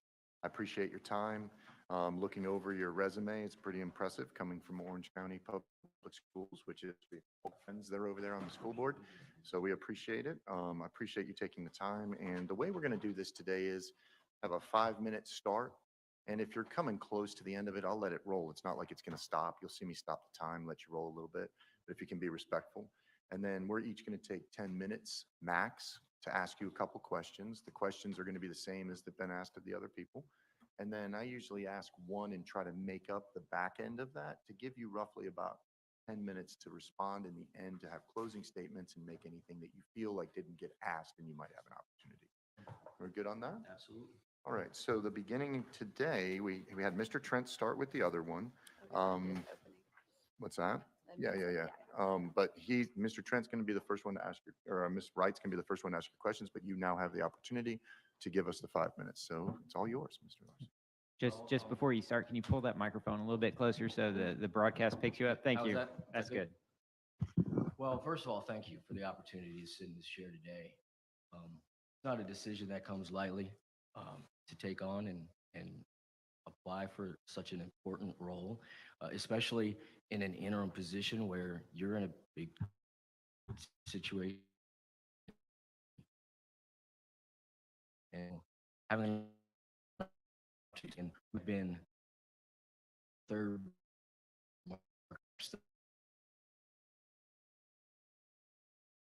in education, and it was, well, what next chapter going to line up in another chapter like this? And so that's why I'm here. It was never anything I wanted to do. I'm one of those that believe that it is a calling, and I was not listening. I grew up in the 70s and 80s, where if you were a math and science student, you went to engineering, and that's where I went. And my father, after retiring from the Air Force, went into education, and I saw what he brought home every day at the dinner table, what he harbored and shouldered from the students and just the work itself. And I was like, no, not for me, not for that kind of, not for that compensation. No. Made it all the way to my senior year, and I couldn't ignore it anymore. And I walked out, went down to the guidance office and said, I need to be a school teacher, get me out. And so revamped my entire degree from a Bachelor of Science in Electrical Engineering to a Bachelor of Science in Liberal Studies. 4 minors. My minors are in mathematics, engineering, behavioral science, and physical science, not your typical liberal studies degree. And within a month, I was teaching at a high needs, low socioeconomic school, 8th grade science on January 3rd, 1993. And that started, and that's what got me to build the resume that you had before. It was a calling and still is. 52 years young, got a 5-year-old at home, not looking to be done anytime soon. My oldest is 28. But you had a 5-year at home, you're pretty much invested for quite a few years. So we'll see if this opportunity comes through, and if so, what happens after that?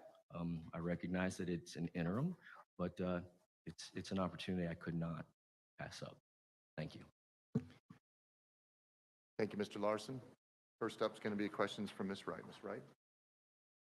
Well, I want to thank you for coming over, obviously, and doing this interview process. This is a bit, it is putting yourself out there. So we appreciate you being willing and eager to jump into this. And so we're going to go through a few questions, and I'll start right away. With Brevard County, I'm sure you've noticed that we've made news headlines recently. I know you're not part of our district currently, but what would you see the top 3 issues that Brevard County is facing right now? And what do you think, or how do you think your experience that you've had thus far in school systems equips you to handle those issues? So I don't know that many of the situations and needs that you have are completely different from other districts with regard to hot topics and things of that nature. I think one of the biggest issues that we'd be facing right now is this transition and is the position of the interim superintendent and how that rolls out. And it is very easy for an interim superintendent to either make waves or actually make progress. And this is a very, very important decision that you're making today. So I think I think that would be my number one, because I think a lot of people are sitting in a tenuous position going, what's going to happen, right? January, what's going to happen? This isn't a summer where you get a chance to have the certain meetings that you can have in the summer that you might not be able to have during the school year. You're jumping in January. And so I believe that that's a very important thing that's going to come up. How do I play into that?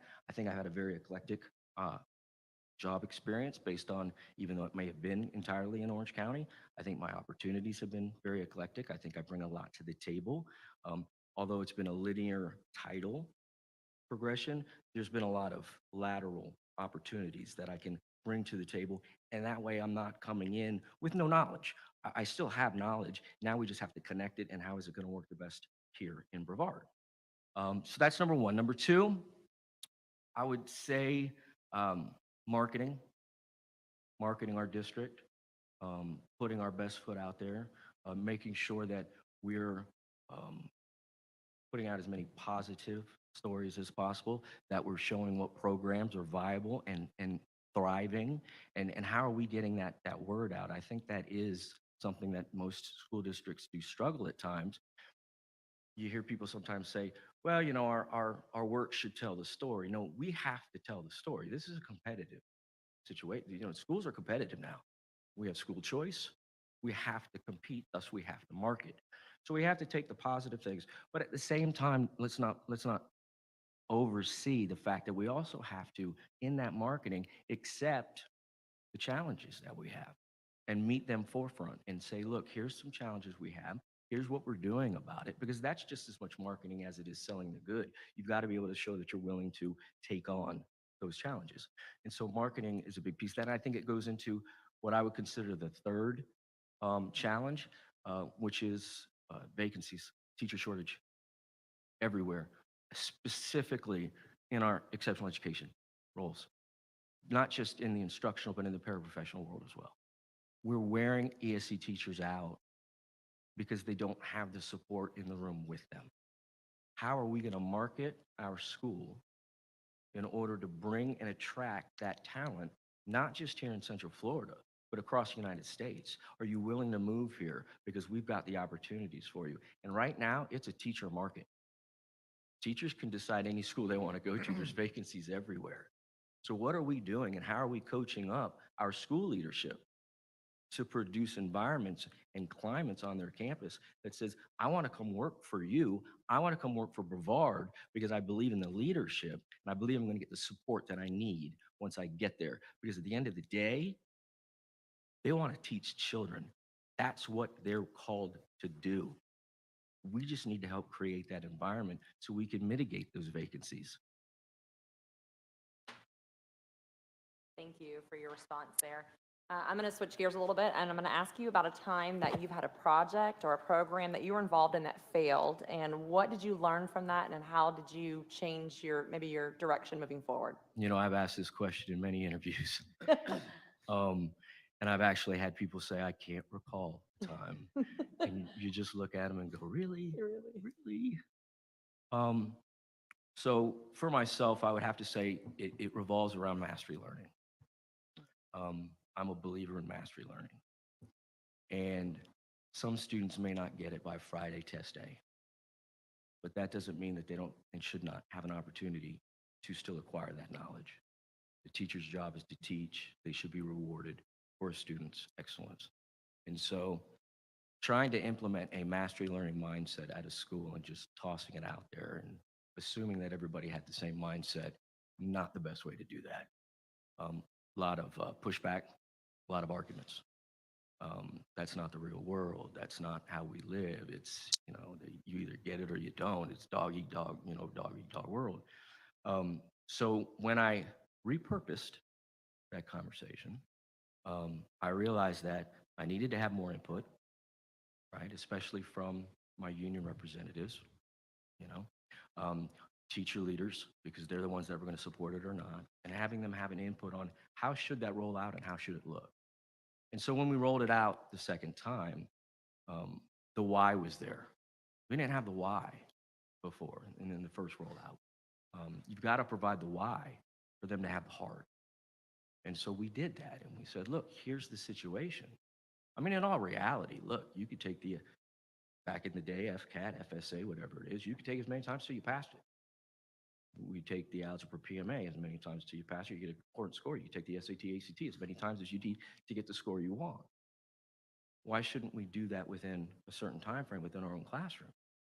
If a child and a student does not have the extrinsic or intrinsic motivation to continue to learn the content, and they simply fall further behind. And as a math teacher, I can empathize with that, sympathize, because I've been through it. If they're not willing to take the extra time to put the work in to learn that content, then that's a gap. So we've got to learn how to incentivize those students to say, look, I want to get a little bit more. And at the end, at the backside of that, it's not just struggling students. If a child gets an 88 on a test and wants that A, why don't we give them the opportunity to show that they've learned the material that they didn't get to get that A? And it went over a lot better the second time when we talked about the reasons and how we could do it. We took the burden off the teachers and placed it on after-school personnel that I paid for to provide those opportunities. So it wasn't additional work for the teachers. It was just an opportunity for students to continue their own education on their own or through tutoring or personal help to continue to strive to learn that content and move forward. Thank you. Thank you for that answer. Would you say that you were able to track success Absolutely. in your method there? Absolutely. Our graduation rates went from 72% to 91% in the time I was the principal at that high school. Grade point averages went up extraordinarily. And there was a lot more buy-in from students because they knew that we believed in them and that we weren't just about a test at the end of the day. It was about learning the material so that you could become a stronger student for next year and for the next year.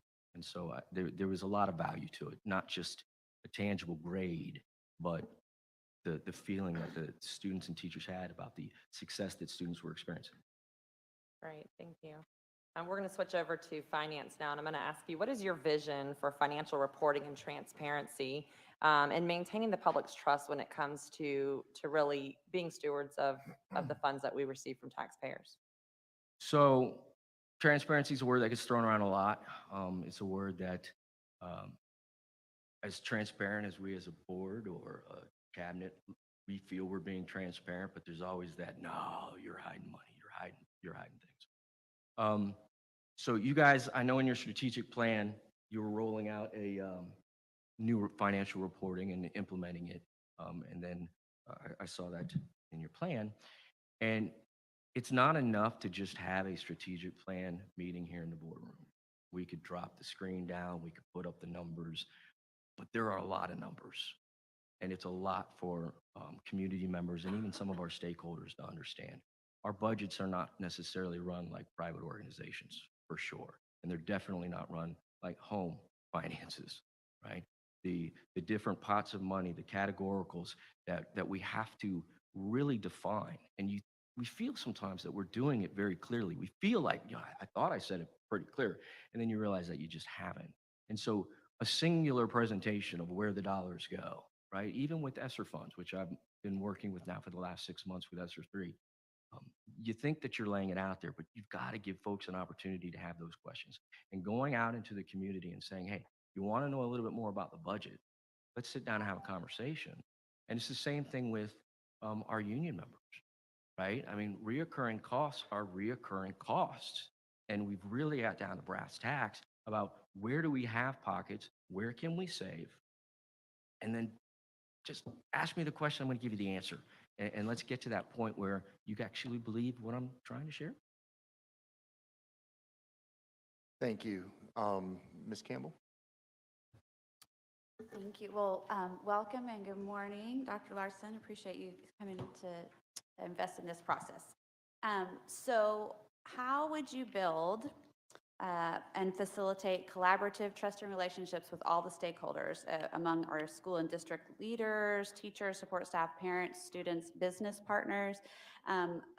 how do we build those relationships with our community as a whole? And if you have some examples of how you've done that in your past experience, share those. Sure. First and foremost, be present. Um, you're not going to do it sitting in an office, putting out an email or putting out robocalls. That's not going to build those relationships. I pride myself and I think most people that have worked for me would tell you that I connect with people very well and very quickly. Of the 5 strengths of Strength Finders, 2 of my strengths are wooer and relator. First impressions, long-term relationships. And that's what you're going to need in this position right here, right? Because it's interim. So you got to have that woo factor. You got to be able to sit in a room and say, look, it's going to be okay. Let's talk about what's available now. Let's talk about what could be available down the road. Set up a structure and a skeleton. Because even if I'm not in this position permanently, we should still be building that structure. We should still be setting it up for the future.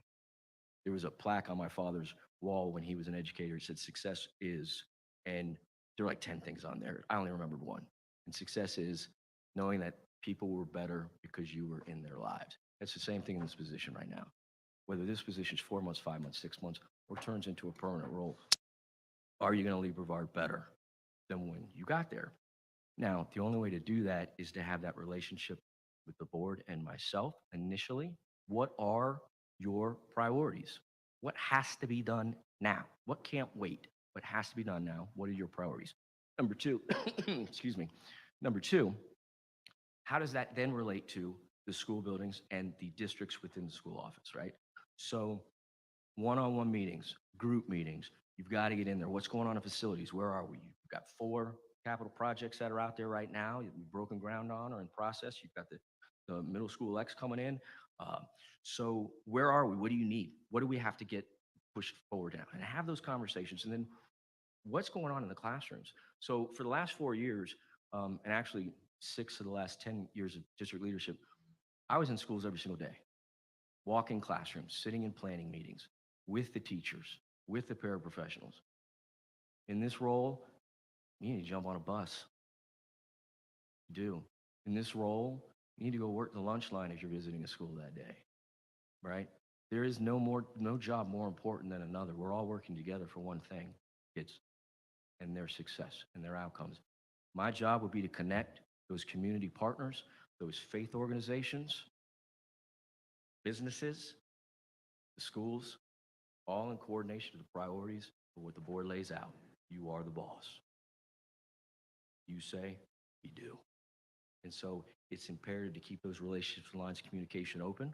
Phone's never off. It's an unfortunate part of the job. The phone's never off.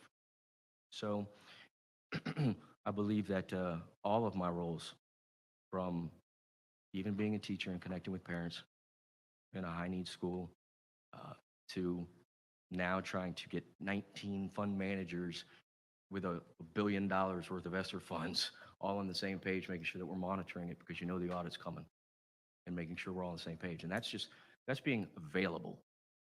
And that I think is number 1. Thank you. I think you've already touched on this, but if there's anything you wanted to add, my second question was, what would a productive, successful interim process look like for our district? Like I said, you've touched on some of those, but if there's anything else you'd add, jump in there. Sure. If this was a permanent position at this point, I would walk in with a 100-day plan. As it is, I put together a little 30, 60, 90. But again, it's a skeleton, right? It's what I think would need to be done. For instance, what RFPs are out there that need to be looked at? What contracts need to be renewed by the end of the year or maybe sunset, right? Those are things that have to be done. Those are non-negotiables, right? You can't let things fall through the cracks at this point just because you're interim. When you're in this interim position, you're the superintendent. You're the one that's going to make the decisions, and you need to understand that. But you also need to understand that in the interim role, you should be taking the time to meet with all the stakeholders, because I would consider it my duty to gather as much information from as many stakeholders as possible so that whoever does follow in this role permanently, be it myself or someone else, they got a head start. This is what the community wants. This is what the businesses are looking for. This is what your staff is looking for. And that's both administratively through classified, which I like to call support professionals. And so I see those as being huge roles. You've got to be prepared to make the decision. You've got to be prepared to say, and thank goodness hurricane season's over, but you've got to be able to make those decisions. And you're in this role, and you've got to, your title is interim superintendent, but you can't think that way. You got to think like this is the job. You're doing the job, and you need to prepare for the 23-24 school year just as much as you need to get through testing at the end of this year, which again, brand new, right? So there's a lot of things on the table that as an interim, you just can't look at it that way. Thank you. This one's a pretty quick one, but what is your availability? So it's FRS. I'm ready to go. Let's do it. So as I said, January 3rd marks 30 years for me.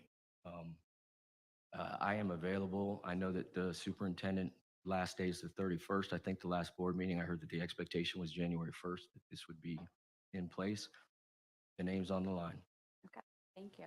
And I think I've got just a few minutes left. So my last question has to do with superintendent board relationships. So describe what you believe to be the ideal working relationship with a school board, and how do you achieve that? It's two-way communication in all forms. Phone calls, text, email, whatever we need to do to communicate. Information needs to come this way. Information needs to go that way. You need to trust that what I'm sharing with you is exactly what's happening. You've got constituents reaching out to you every day. I understand that.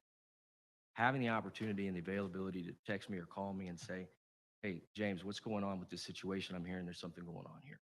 Board relationships need to be, you're setting policy, I'm enacting policy. And as things come up throughout the school year or the day, how are we gonna deal with this together? All right. And hiding behind something or hoping something goes away is the most detrimental thing that can happen between a board and a superintendent and their cabinet. It's got to be absolutely 100% out there. And I use the word out there because I don't want to keep saying transparent. So understand that we may not agree. We may not agree on every single topic, but when we get off the phone or we finish our meeting and I walk out that door or I hang it up, I'm 100% on board. This is what we're doing. Let's go, team. It's not about what my belief is, or my politics, or my thoughts. I share those in those meetings. And once the decision is made, then you press forward and you take care of business. Thank you very much. Thank you, Ms. Campbell. Ms. Jenkins? Good morning. I think we're still in morning. Dr. Larson, thanks for joining us in Brevard. So my first question is, were you evaluated in your previous role? And I'm gonna go off of your last position as a chief academic officer for Orange County Public Schools. And if so, what were the results of that evaluation? Was there an area or areas identified as an opportunity for professional growth? And how did you work towards that improvement? Sure. So my last role as area superintendent reported directly to the deputy superintendent. And that evaluation, there's two pieces to our district leadership evaluation. There was the operations side, and then there's the school performance side, as we were on the teaching and learning side. So the operations side, the highest you could get is meeting expectations. I received meeting expectations, which meant that all of the compliance issues, drills, you name it, everything was completed on time and was done appropriately. So that was meeting expectations. On the academic side, I was satisfactory. The highest is above expectations. So I had 30 schools that I was overseeing. 11 of those schools were in very high need, coming off the pandemic, especially low socioeconomic areas. And so there were 11 of them. 9 of those schools improved their grades 1 to 2 letter grades, but we did have 2 schools that did drop, which accounted for that satisfactory. Both schools were 1 point from a D. The heartbreak, and when I say 1 point, I'm talking like 0.4 of a point. It rounds up. It was heartbreaking. But that would be, so there wasn't anything that was denoted that I needed to work on. It was simply, we had 2 grades go down, satisfactory as opposed to above expectation. Thank you. Yes, ma'am. So I'm going to go a little bit off here based off of something that you said, and I think it's really important to ask you this question. So you mentioned that you manage nearly $1 billion worth of ESSER funds over in Orange County, which is comparable to our overall budget. And so obviously that can't be simple. Obviously there has to be hiccups. So what was the biggest challenge or one challenge that you face managing such an enormous budget and team of people below it? And how did you manage that? So I am so fortunate to work with an individual, Kim Gilbert, if you're watching, who manages most of the dollar side of that house. And when we say, if the first award was like 8 million and then 55 million and then 850 million, and then when you add in all of the additional state ESSER funds that come out, not just from the federal government, it drives up over that figure. The money's the easy part. I mean, to be quite honest, you know, balance it, zero it out. If it's encumbered and you spend it, great. If you're over, where are we going to pick those dollars up? Where are we going to, where are we going to save to make sure that we're balancing out? That's actually the easy part. The difficult part that we're really, and I'm spending the majority of my time doing, is monitoring those activities that we said we were going to do. So there are over 170 activities just in ESSER 3 that we're monitoring. That could be anywhere from tutoring to tier 1 intervention teachers that we're putting into all of our schools. How are they being utilized? And then also on top of that, the return on investment and the program evaluations that we're doing on those big dollar tickets. Because at the end of this, in 2024, right, dollars have to be spent by September 30th, 2024. There's not going to be ESSER 4. And even if there is, we have to go into it with the mindset, there's not going to be ESSER 4, right? So what's sustainable? What's going to have to drop into the general fund, right? And if it's not having a return on investment, then we need to sunset that. We need to be honest about it, but we need to do that with data, not because we don't feel like this program's working. We need to see it. So I work very closely with the Research Accountability and Grants Department on program evaluations and return on investment. And so trying to manage, what are we going to sunset in 24? What are we going to continue? And all of the new amendments, where are we over already? That's what I'm working on right now. Have we overspent in the first quarter of ESSER 3? Have we underspent? There's areas where we've underspent. There's areas where we have positions, for instance, say, social workers. Now, we've allocated money to put additional social workers into school, but if we can't hire them, that money's still sitting there. So what are we going to do with those funds, and where can we shift those to bolster programs that have a better return on investment? So that's what we spend most of my time doing. Can you please explain your experience with diversity, equity, and inclusion, and what you've done in your current role or previous roles, and what you would do in this one to ensure all of our students are successful? I hope this is your last question, because there's only 5 minutes. You can take all the time you need. Don't worry. Don't feel pressured that there'll be another question. It's okay. So equity is one of those words that I think a lot of folks get a little worked up about. Equality, equity, you're taking something away and giving it to someone else, and that's not the case. Equity merely means that you're taking resources and giving it to the people that need the resources. You're not taking it from someone to give it to another. And I think that's where we get really worked up, when we don't have that reality and we think equal, equal, equal. But I want to put that in terms, because I am going to answer the question and I know my resume dictates quite a bit of it, but I'll highlight some of those things in my resume. If you've got a class of 25 students and you're sitting in an algebra class, algebra in high school, definitely, right? That's a lot of work there. 20 of the students do not understand AX plus B equals C, and 5 students do. Well, equality means I'm going to make those 5 students who already understand AX plus Y equal, AX plus B equals C, have to do the same thing over again, because these 20 students don't do it. Equity applies to those students as well. They need to be moving on to AX plus B equals CX plus D. So equity works on a range. And I think that sometimes when we hear that word, I think people get a little nervous about equity, because, oh, we're going to take something from one group and give it to another. That's not the case. When I began my work in the Minority Achievement Office in 2015, it was some of the most rewarding work that I think that I've been experienced in my role up to that point. The calculus project, we took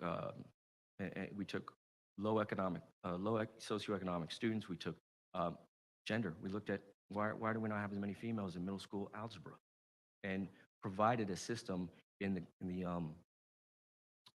program to additional support after school.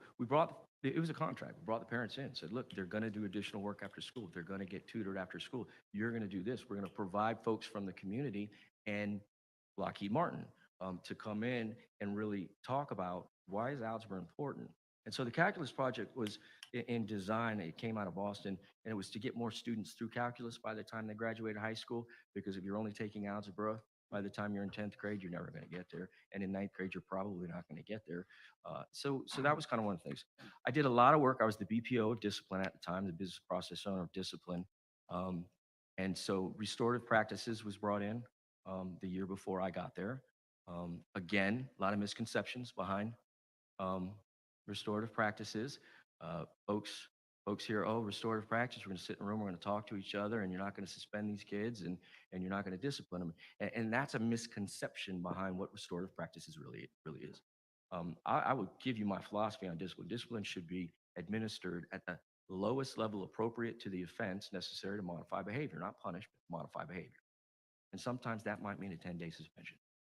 Sometimes the lowest level appropriate is an expulsion because it's a level 4 offense.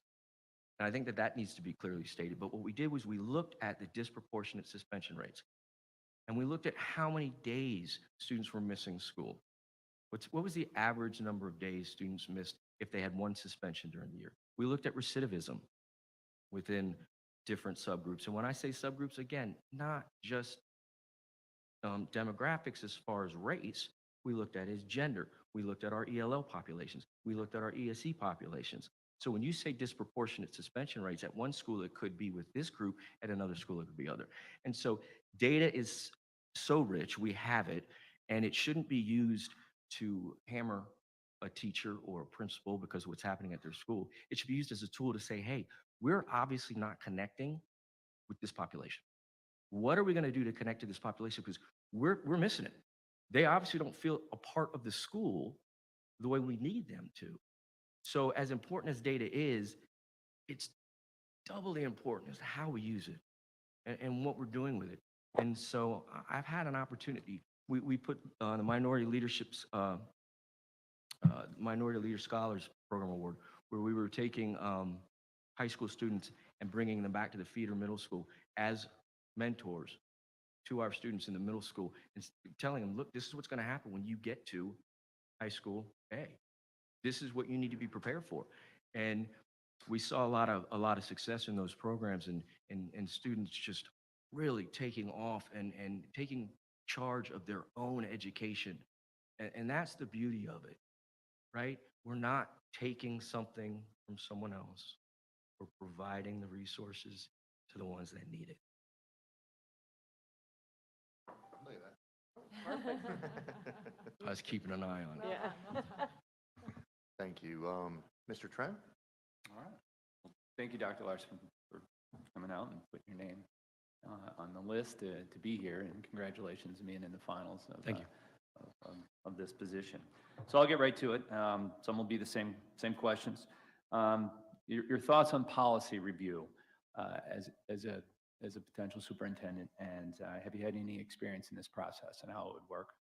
Sure. So a couple different experiences in my career with policy review on two different levels.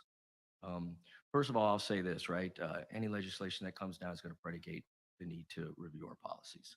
And so you've got that top-down approach from state legislation that says, okay, we're going to make these changes. So we have no choice. At that point, we've got to get in there, we've got to look at the policy, and we've got to be in compliance with the regulations of the state of Florida. And that's taken care of through the cabinet and appropriate folks in the school district that work on that, in that department, say, for instance, extracurricular activities. And then the proposal is made to the board, where the board has the oversight on, no, we want to see these changes included, we want to see this change taken out. And so it's got to be a very cohesive conversation about what that policy is actually going to finally look like, because you're going to be signing it. So myself personally, while I was a Title IX coordinator for the district, and all kinds of legal, I was working with the legal committee, and I think I was involved in the revision in 2015-16 with I don't know, as many as possibly 10 board policy revisions, where We sat down, we got the information we needed to make the appropriate revisions so that we were not only in compliance, but that we were doing the best to protect the district and protect the students and staff, because that's part of why policy is there, to keep things in check, the checks and balances.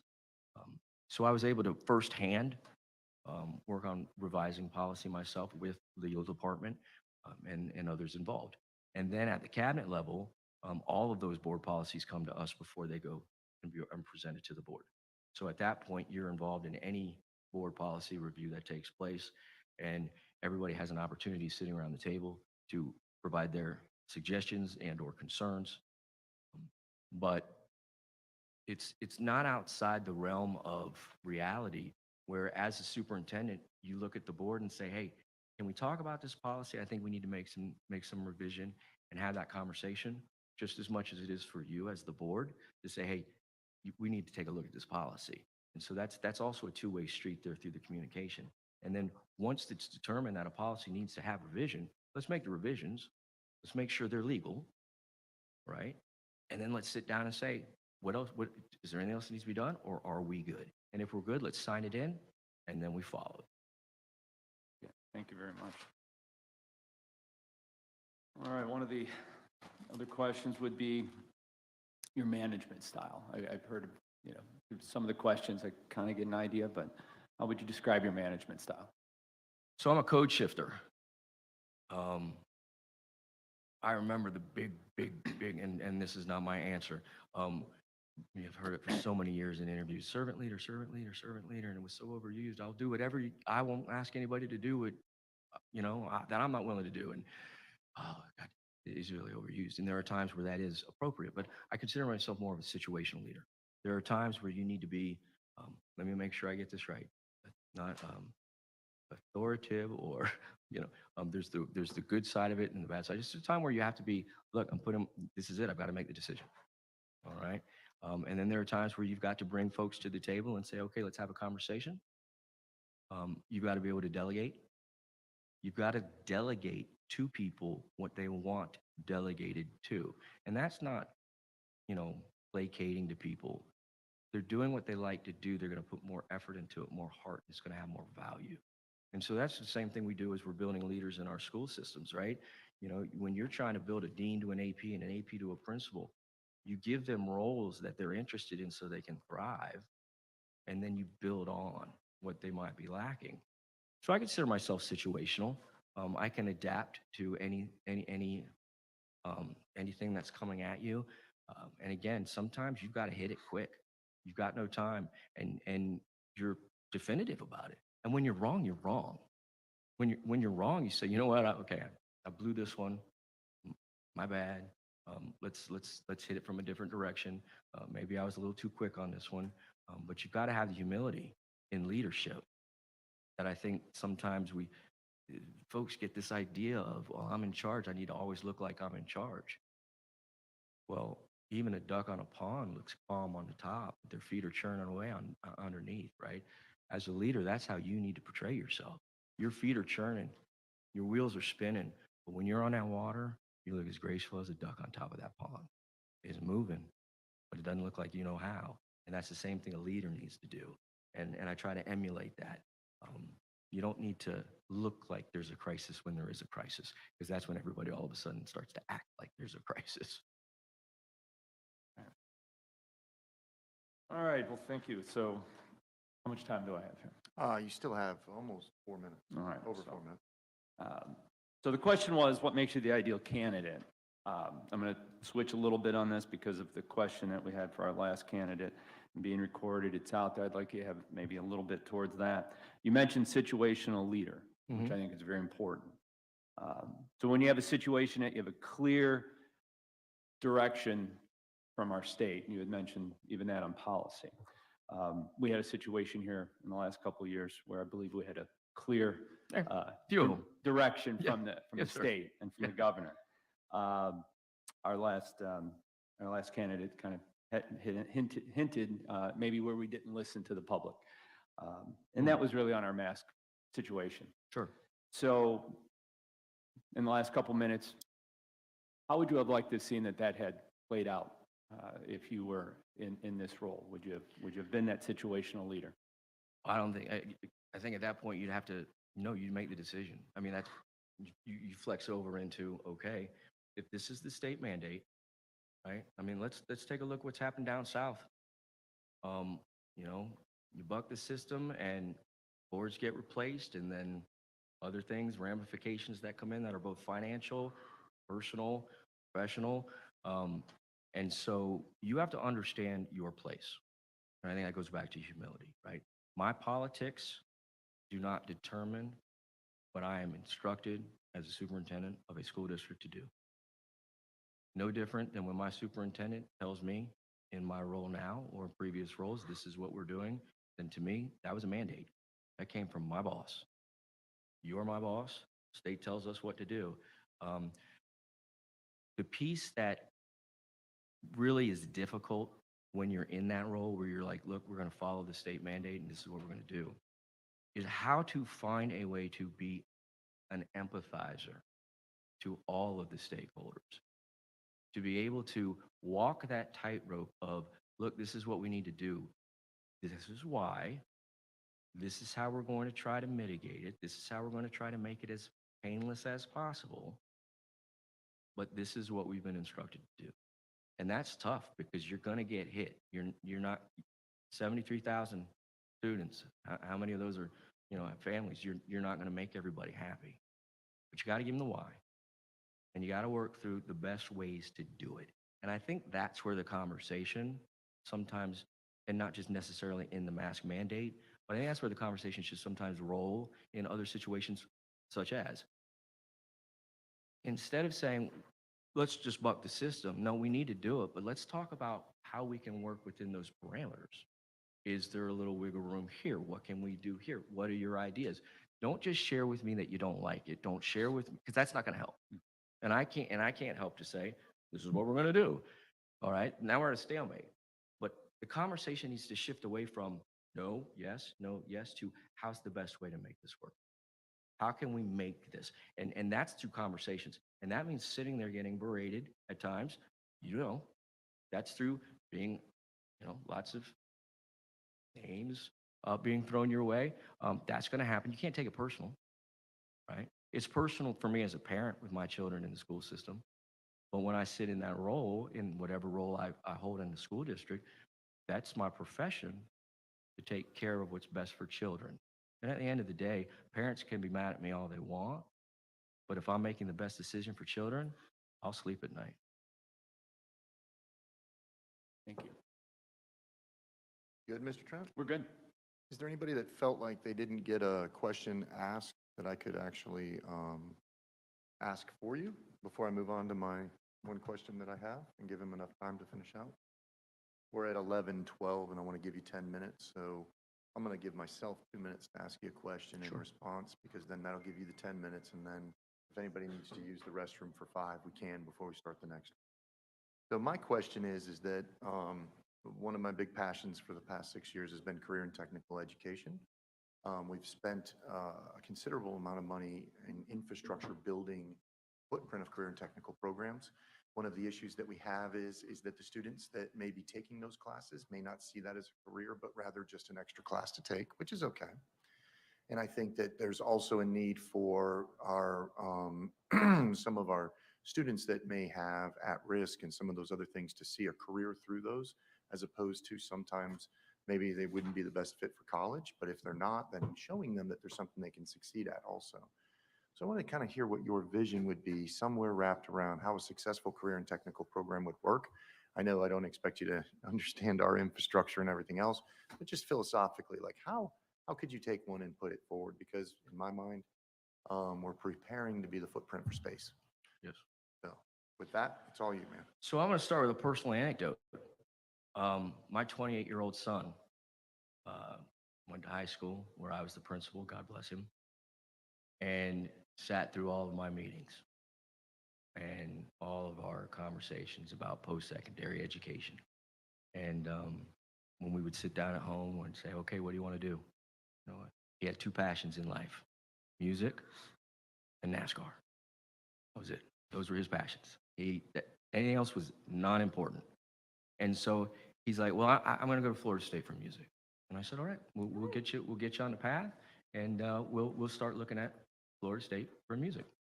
I came home from work one day, and he's sitting on the couch, and he's like, Dad, we need to talk. And I'm like, well, no, let's not have that conversation. He says, I'd like to go check out a school tomorrow. And I said, all right. What school? And he goes, Universal Technical Institute. I said, oh, yeah, over there off Taft Island Road. He says, yeah. He goes, I want to check out the automotive school. I'm like, all right. So I said, yeah, there's no school tomorrow. So, yeah, we'll go. I'll take you. He goes, no, we have an appointment at 3 o'clock. I'm like, who are you? We got there at 3 o'clock. At 6 o'clock, I signed a contract to send him to North Carolina for the NASCAR Technical Institute. Yeah, I was so impressed with the program. And he graduated from UTI, and he is now working in Kentucky for Volkswagen. And on the way home from that check, I looked at him and I said, dude, why did we just have this conversation today? He goes, Dad, you're a high school principal. I'm supposed to go to university. I said, you sat in my meetings with juniors and seniors, and I've always talked about CTE, military, university, workforce. What do you think? He goes, Dad, you're a high school principal. I thought I had to do it. I'm like, well, I obviously didn't market it to my son. I sure need to do a better job marketing it to everybody else. I think that was part of the problem, right? 1970s grease shop is not automotive, right? And so in where we've been, one of my mentors was the associate superintendent over CTE in Orange. He's one of my current mentors. And he said it best. He says, why are we pushing kids into AP or CTE? Why can't you have steak and lobster? And why are we only marketing it to this group of students versus this group of students? And that's what it comes down to, right? It's the marketing. It's the viability, not just of the program, but the future. A TIG welder can come out right now and make 70,000 plus to start. That's such a trade, that's such a skill, an art is what I would call it. How are we not communicating with businesses to build these programs? Over in Orange, they turned it into Orange Technical College with 5 campuses as opposed to these 5 remote sites that were all separate. And unfortunately, when I became principal, I know I'm out of time, but when I became principal, most of the programs that we had an automotive program at the high school, but it was then sent to the site. And then it all got pushed out to the site. And so now we've lost that connectivity necessary sometimes in those schools. It is crucial for our society to build those programs and to not treat them mutually exclusively. And it goes back to one of the 3 challenges in a school district: marketing. What are we doing to sell this as a product and not just as a, here's something else, here's something cool you can do? So that would be my thought. Thanks for that passionate speech. I didn't know that you would get into a relationship with your son, so thank you for taking that time. That's good. I'm going to give you 8 minutes because I was going to give you 10, Sure. but we kind of rolled over. And I have to be respectful of the other individuals being able to use the restroom. I get myself in trouble because I forget sometimes and we roll. Completely So understand. I'll give you the 8 minutes, and this is your floor to tell us anything that you may not have been able to, and we appreciate it. So here you go. So I shared that my father went into education after the Air Force, and I'm gonna hold on right now. So when he passed in 1997, the young age of 50, he never got to see me progress through my career.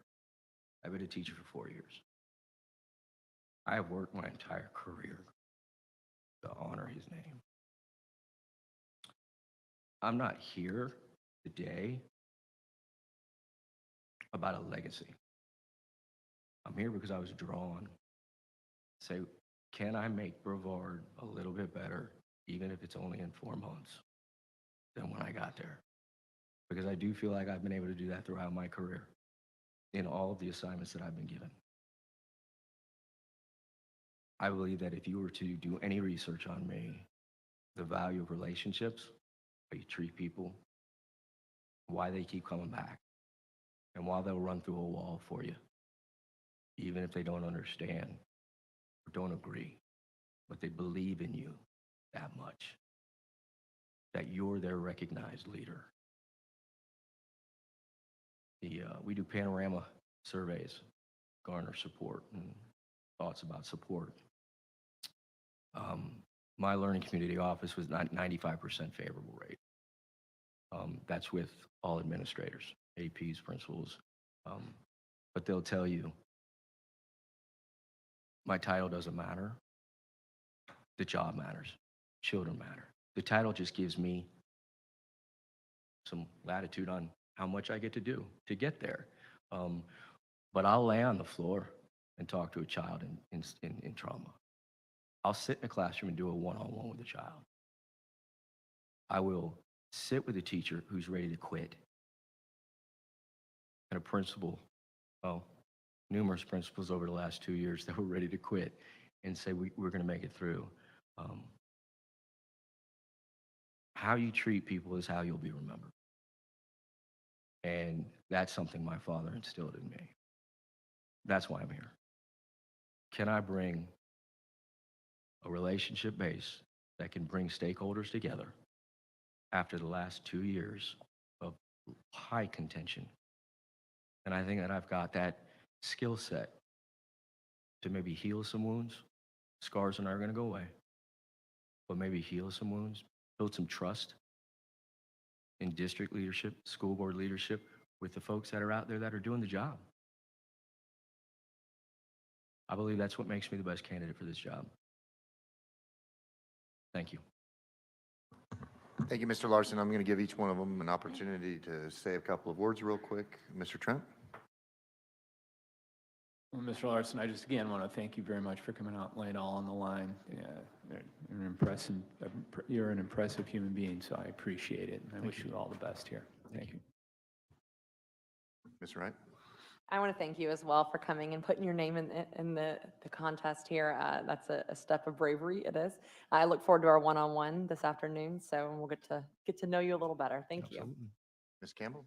Yeah, thank you. And it always brings an extra spotlight, especially since we have you lined up like we're the Inquisition and live stream, and it's nothing like a little pressure. We very much appreciate your time and your candid responses. Ms. Jenkins? Yeah, thank you again for taking the drive over here and joining us today. I appreciate it very much. And I appreciate your responses, not only about your professionalism, but as well as your personal. So thank you for being open and honest, and I look forward to our one-on-one. Mr. Larson, I know you got a couple of FSU fans up here, so thank you for telling that story. Just I do have one FSU that went to music. Florida too. I just got to say, right? Just There's your FSU music. equality right there. And I did want to say, you have a very impressive resume, and I appreciate the time for you coming here before us and taking the time to answer some of these questions. I'm excited. I'm looking forward as they are, so let's get moving. Thank you. Thank you very much to all of you. Thank you.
Hello, everybody. Welcome back. We've got some of our.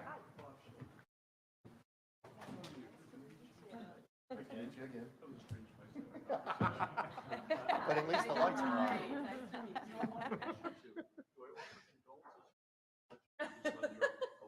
Now we just say yes. Yes.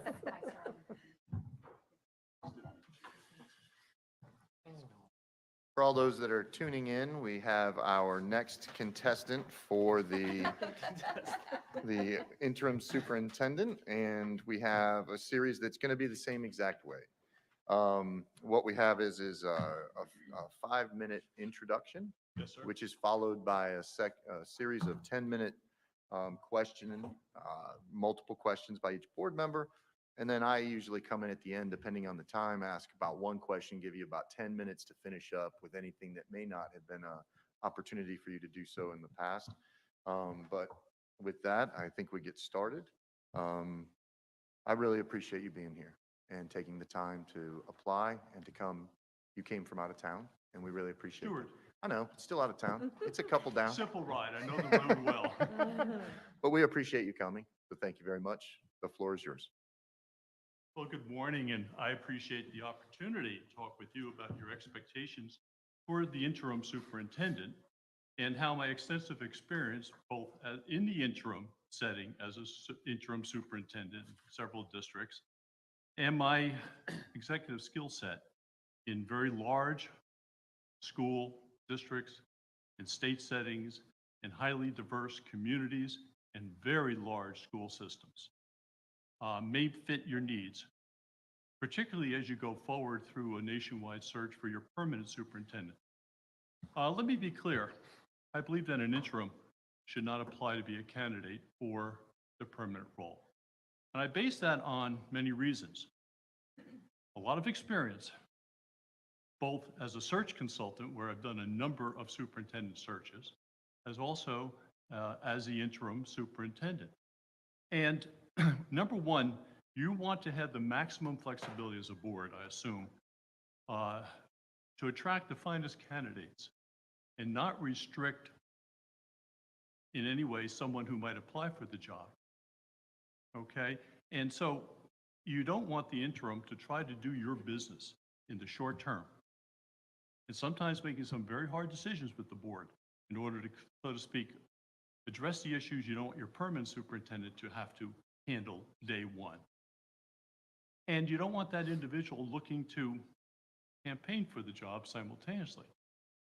So what I'm saying to you is that when I've walked into interim positions, I've made it known if the legislation, as I explained, perhaps you had seen when I was in Baltimore, when the state took over and I was brought in as the CEO and CFO, that the interim could not be permanent. And I think that was the best arrangement. It allowed the school board and for me on the school board's agenda to make hard decisions, to do the kinds of things necessary. It also allowed for a very thorough nationwide search.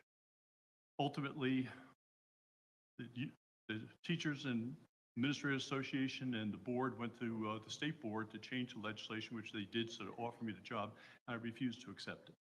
I don't go into a job and say, on one day, I'm only going to be an interim, and the next day, I want the permanent job. Unfair. So I'll say that up front to you. And so I appreciate very much that you are looking for an interim. And I think you understand. I could begin immediately to provide a very seamless transition so that when schools open right after winter break, I can hit the ground running.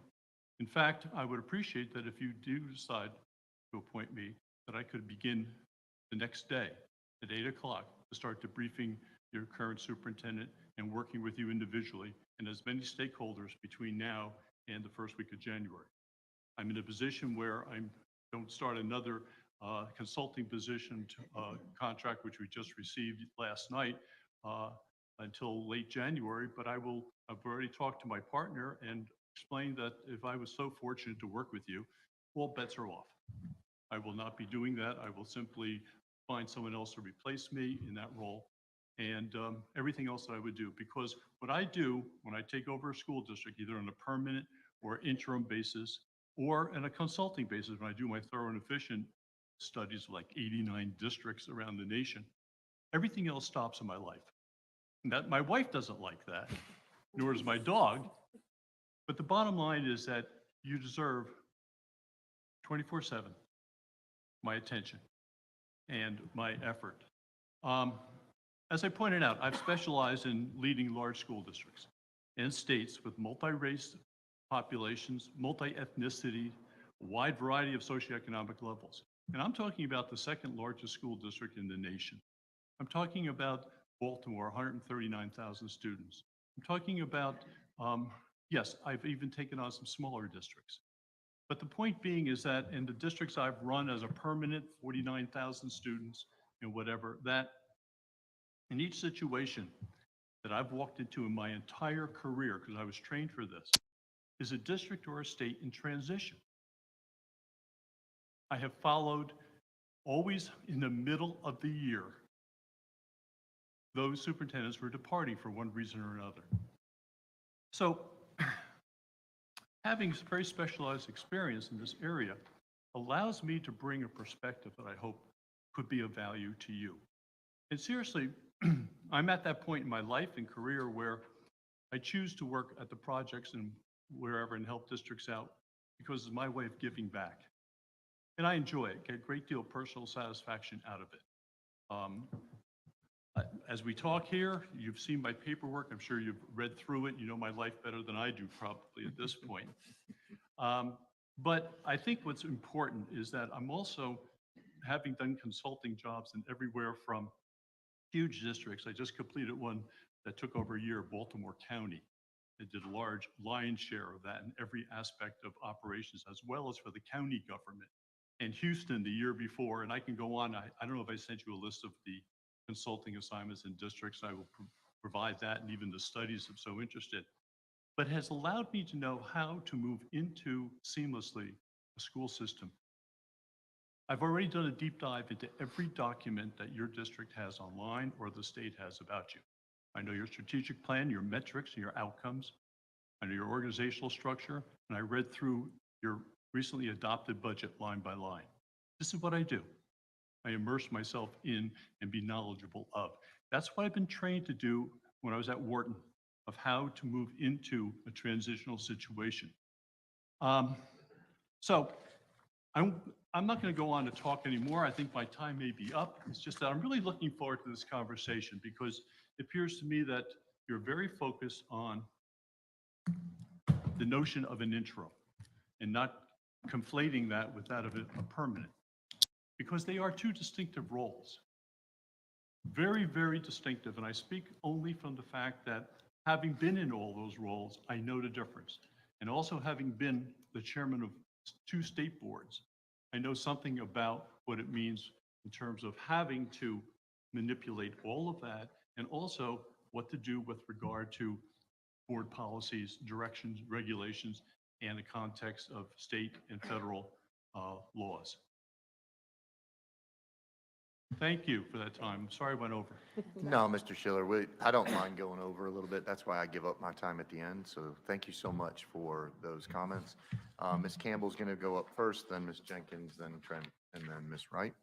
You have the floor, Ms. All right, thank you. Campbell. And good morning, Dr. Schiller. Good It's morning. good to have you with us today. Just fine. Yeah, so my first question has to do with relationship building in our community. So how would you build and facilitate a collaborative, trusting relationship with all of our stakeholders, our school and district level leaders, students, families, teachers, support staff, even our business and community leaders? And if you would give some of your experiences in doing that. Sure. I'm going to frame most of my responses from the perspective of interim, the experience I've had as interim. You know, if you want me to talk about my high school years as a principal of 2,300 students in New Jersey, I can roll that in this whatever. But in every situation that I've found, that I walk into a district community somewhat in transition, whereby credibility may need to be improved or restored with the stakeholders, elected officials, governors, and that the interim has a critical role. I mean that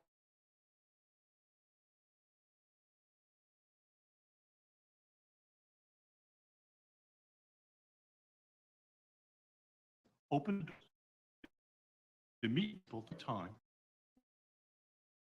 meet with the right stakeholders, so they understand that together, the board and its chief executive officer are marching in the same direction and looking to see what we can do to build the relationship that you as a board need with your community and stakeholders in order to go forward.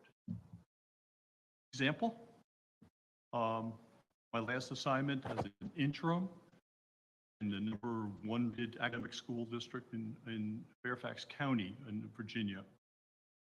Superintendent left with a difficult situation. The board and the city council were fractured. There was no credibility in the budget. And the board said, okay, Bob, do some magic. Do whatever you can to repair. We need to get in. They believed they needed a new high school. They needed a school, elementary school to be renovated and expanded. And sure enough, it did need all that. One, I built the budget in public, line by line, piece by piece, with the board and with the public in public settings. And of course, all of the city council members who I brought in as partners because they funded us. That developed a lot of credibility because it answered people's questions of, oh, you're spending too much, you're not spending in the right place, my school's not getting as much as another school. Number two, getting to know the informal and formal leaders of your community, the opinion makers, the ones who you believe, both elected and appointed, and also the informal, and those are the important ones. To what extent we can draw in, and I can work with them and you as a team, partners, to address their issues and to restore the credibility for one purpose, in order to put together the foundation to hand off seamlessly to your permanent superintendent. Nothing harder for a permanent superintendent to walk into a community that's fractured or doesn't have a lot of trust and belief. I could go on forever in terms of how much time and how much effect, but the important thing is openness, communication, going to these folks and seeing them, talking with them, and listening. And again, it's not what I, as the interim, may do. It's what I, as the interim, on your behalf, am doing.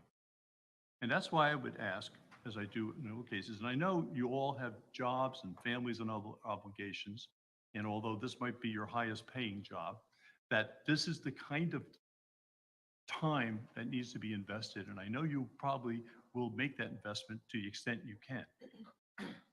The other thing is that from my experiences in this role, remember, I walked into, after being appointed by the governor and the state superintendent in Baltimore, after they took over the school district of Baltimore, took it over, removed the entire board, removed all the central administration, canceled all the contracts, negotiated agreements immediately, and said, go get them. You have to negotiate the contracts, which I do. I've been trained in that. Rebuild a budget that was in multiple millions of dollars of deficit. I'm certified as a chief financial officer, school business administrator in about 5 states. And turn around the lowest performing urban school district in the nation academically. And in your spare time, rebuild the relationship with the community. Now, mind you, Baltimore is largely majority minority. I've worked in many of those kinds of districts around in Shreveport, Louisiana, and Los Angeles, and I can go on. That's been my career. And for me to go in and to be able to build the credibility that was needed. And I guess the highest testament that I could point to it was the fact that, as well as with the mayor, because I had to create a fiduciary, single fiduciary unit of the school district separate from the city. Well, all these folks are the ones who had gone forward to the legislature to want to make me permanent. We did something right. The point being is that I don't know what will work here, but you and I will find out what will work in right quick order, meet with the right people, and go down that road, because what I want, and what you would hope, at the end of however long this will be, and I'm sure your search consultants are going to tell you, expect 6 months to 8 months before someone is here. If you're going to do work with your national firms, I've worked with them. I was part owner of the second largest one that we sold out to one of these in 2012. Okay, I know what the process is, and it's so hard these days to find quality candidates who are going to relocate, move, and come in, much less leave their district before the end of the school year. So, but the point is that we would set the table for and rebuild as much credibility as we can through the budget, through our openness, through our willingness to listen and to respond accordingly. And not everyone's going to like what we have to say or agree with what we have to say, but we're going to be honest and frank about what we're going to say and what we're going to be capable of doing. And turn it over so when your new permanent superintendent comes in, whether you choose someone from within or someone from wherever, that individual can benefit from the fruits of our efforts. Thank you. Thank you, Ms. Campbell. That's all right. Thank you. You actually answered my second and third questions. One was, what would a productive, successful interim process look like? Sorry? Yeah. So my second question that you covered already, so that's good, about what this interim process might look like, and then what is your availability? You said immediately, and in fact, immediately, pre-immediately. Yeah, how about so 8 o'clock tomorrow morning? I There will you be go. there. There you go. So my final question is, what do you believe to be the ideal working relationship with a school board, and how do you achieve that? It's different with an interim relationship with the board than that of a permanent. And I'll tell you why. One, it's because as the interim, I am following your specific objectives and directive and our agreed upon plan. I've been fortunate to work with extremely fine boards, particularly on an interim basis, as full partners. I had to train in service the entire new Baltimore City board before I could release them for the legislature, let them to take over function as a board. Okay. I've had close working relationships and personal relationships that have been ongoing for years with many of my former board members. They've been to my home. They still come here. Maybe it's because we're in South Florida. They come visit. We talk often, those who are still with us and alive. But the point being is that it's a partnership, folks, on an interim basis. Highly interactive, communicative on the phone, weekly written updates so you all know what I and my staff are doing. And the critical nature is the fact that we look upon this and send a message to the board, your public. We're in this together. Yeah, I may be the figurehead who could be more available than you all might be at times, but I'm doing your work. I am representing you, Ms. Wright, you, Mr. Trent, and the collective board. I follow your policies, your directives, the state laws, the federal laws, and implement them faithfully along with my staff. I don't interpret, I implement them. Thank you. Thank you, Mr. Schiller. Ms. Jenkins, are you prepared? Yeah, sorry, just Okay. finishing the note. Thank you, Mr. Schiller. So I'm going to have to tweak my questions a little bit because you have a different experience and you've been very forthcoming about your intentions here. So it kind of changes the questions that I asked previous candidates. So you seem to work for yourself. It seems like you're your boss technically, but you've rotated from place to place, you know, as when you step into these roles. And so I guess my question would be, you never necessarily had an evaluation from these positions that you've stepped into, but I'm sure there's been some kind of feedback. And so has there ever been a scenario where you stepped into these school districts where the feedback might have not been so positive, and offered an opportunity for professional growth? And how did you take that and possibly implement it to something that you did in the future? I didn't burden you with sending to you my evaluations going back to when I was a principal. Okay, I'd be happy to give them all to you. State level, district level, okay? On many contracts I've worked with, it was a pay for performance bonus effect, where I could tell you proudly I got 100% of the bonuses that were put out there for hitting the goals of student achievement, dropout rate, and whatever. Okay, I've been trained into a management by objective and results process at Wharton Penn, and I'd be happy to offer that to you. Generally, in my early years, the criticism, okay, of where I need growth. Impatience, wanting things to happen in districts and organizations more quickly, and, you know, because of the inertia that bureaucracies have.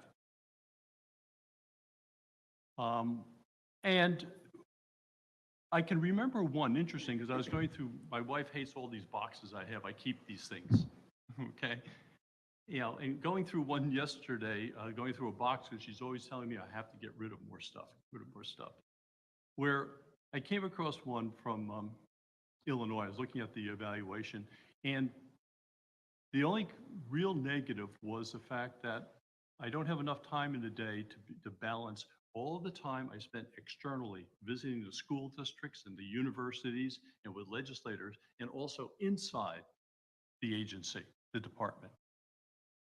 And, you know, that is a balance, particularly in a large, diverse district like this one.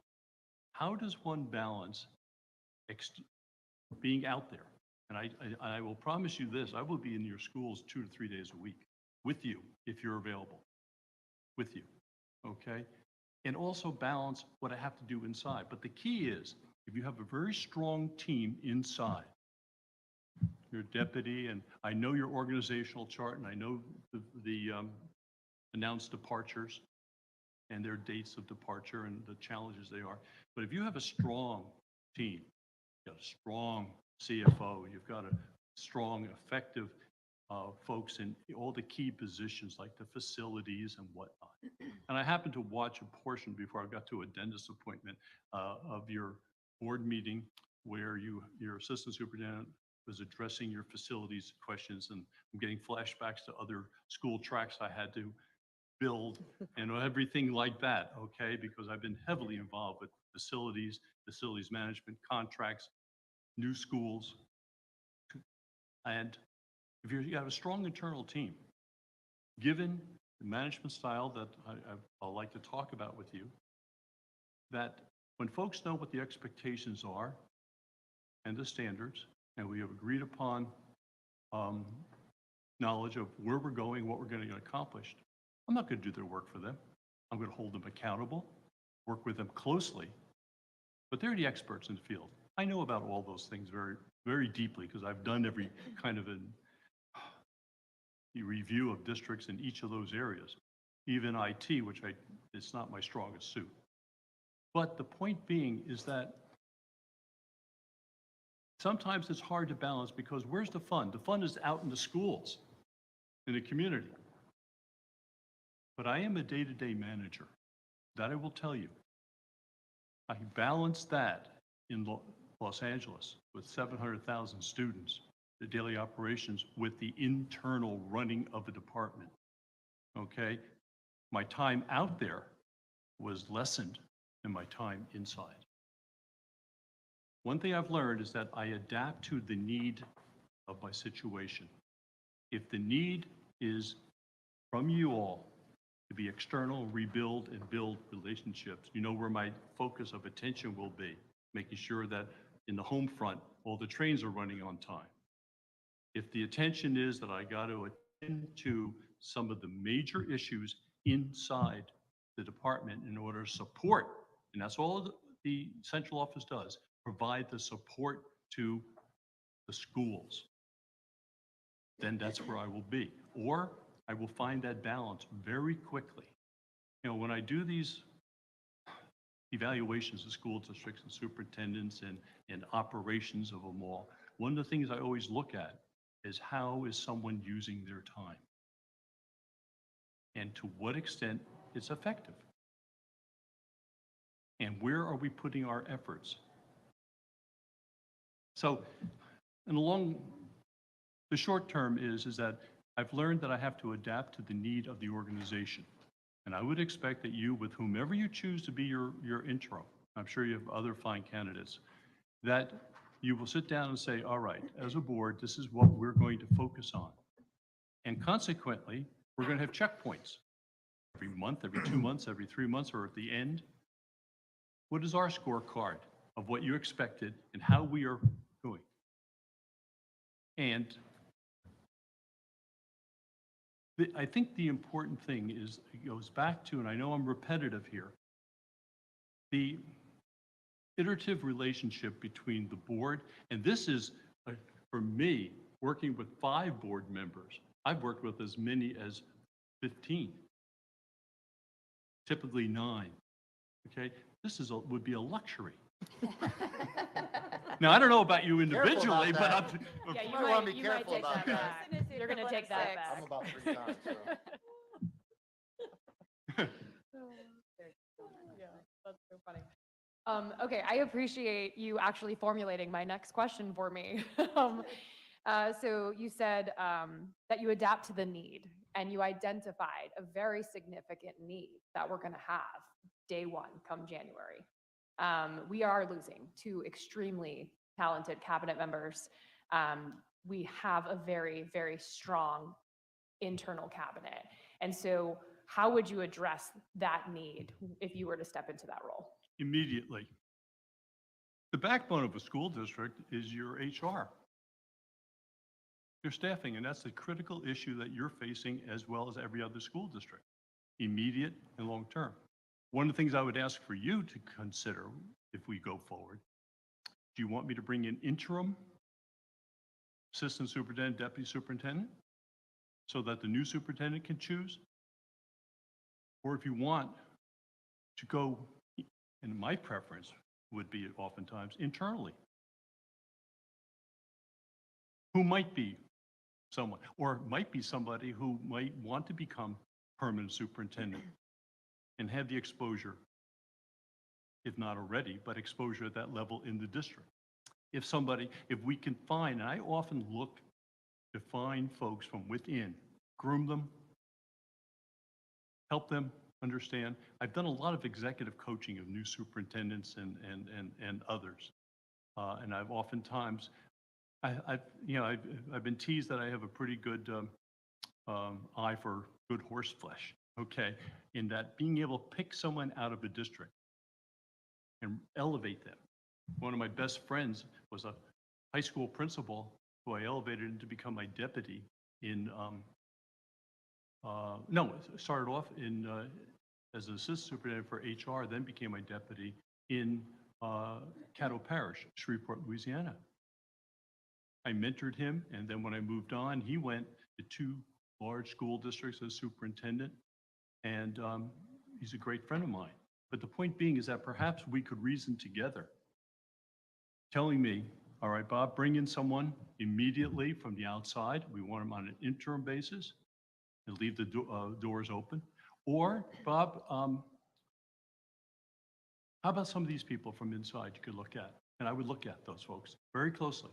If I could find someone, or you had someone in mind, who could step in those roles, temporary or even permanent, and could bring a lot to the table and with my guidance, I'd move there tomorrow. If these 2 folks who are leaving and they are critical to your operation in those positions, then that would be, I would think, job 1. And Ms. Jenkins, you said that the board considers that your internal cabinet team's strong. Boy, that's music to my ears. I wouldn't want to begin to tell you how many places I've walked into and had to replace people immediately or thereafter who just simply That's why I went in Baltimore as the CFO as well as CEO. He drove that district into deficit, $30 million by mid-year. Gone. And so, point being is that we want to get the best team that'll meet your need, short-term and or long-term, and to be able to go forward with that. That, I think, is really critical. That's what I would look at. I have a network of folks that I might be able to turn to who might walk in here short-term. But, you know, the point being is that how wonderful it'd be for me if I was your interim to have people who know this district, who you know, who trust. And again, seamless. And that's what I work for. A seamless transition with me coming in and an absolute seamless transition with the new from me to permanent. And that's what I'm about. That's what helps you. I hope that answers your question. Yes, thank you. Thank you, Mr. Schiller. Mr. Trent?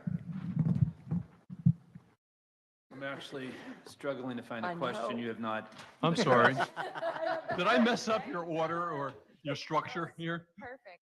Talk No, you're doing great. football, I'd rather, um, yeah, I think you're getting, I think you're getting a sense of who I am. I'm much more conversational than sitting here and giving you a rote kind of response. And that's the privilege of age. go.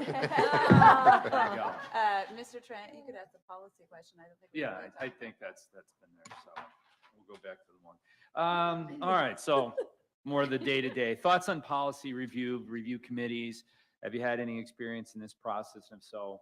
Very heavy. Yes. Okay, I- very I heavy didn't with doubt that. regard to school district policy review with our committees, with our board, where I'm at the table to give the advice. And of course, you know, you subscribe to probably the Florida School Board Association policy and other associations that will give you, and through your legal office to have them vetted and so forth.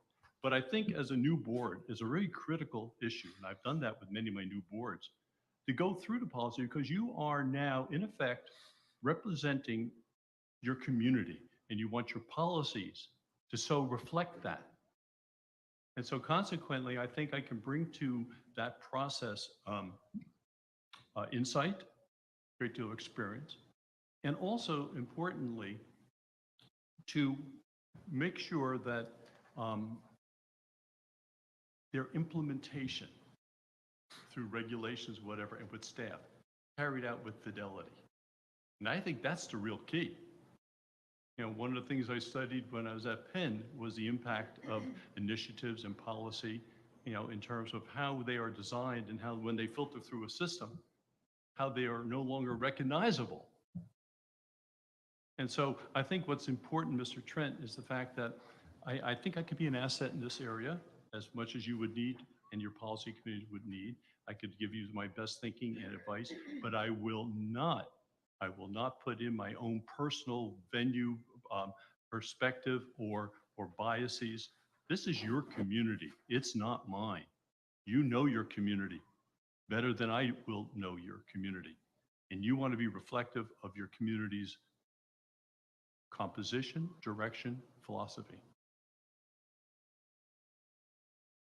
Is that all right? Yeah, it's absolutely perfect. Thank All you. right. Mr. Susan, I'm actually going to just pass it on to you if it's okay. Yeah, no, to Ms. Wright, but yeah. Well, no, to no, take I- over. Yeah, no, obviously, I was thinking the same thing. I was like, I may not even need to ask By a the time it question, gets to so, you. sure. Yeah. Okay, Ms. Wright, it's all yours. I know, I too am also struggling with finding a question that I have prepared for you that you've I not could already ask you answered. questions. So I know, I'm like, I feel like maybe we have to switch this around. All right, so you have already indicated one of our major needs, obviously, is this interim superintendent. From your experience, what would you say our top 3 needs are, with obviously the interim being one of them, maybe 2 more needs that you see within our district? Number 1 need, your search process to get your permanent superintendent. The person who you select, she or he, who is going to guide this district, hopefully for a number of years. I say this to all of my boards, is that I think that's said somewhere, that's your main role. Who is your chief executive officer? And if, for whatever reason, you leave the board this year, next year, personal reasons at the end of the term, to somebody who's going to be your legacy. So you putting your effort on that search, number one, ma'am. Number two, internal housekeeping, staffing, and staffing the schools for next year.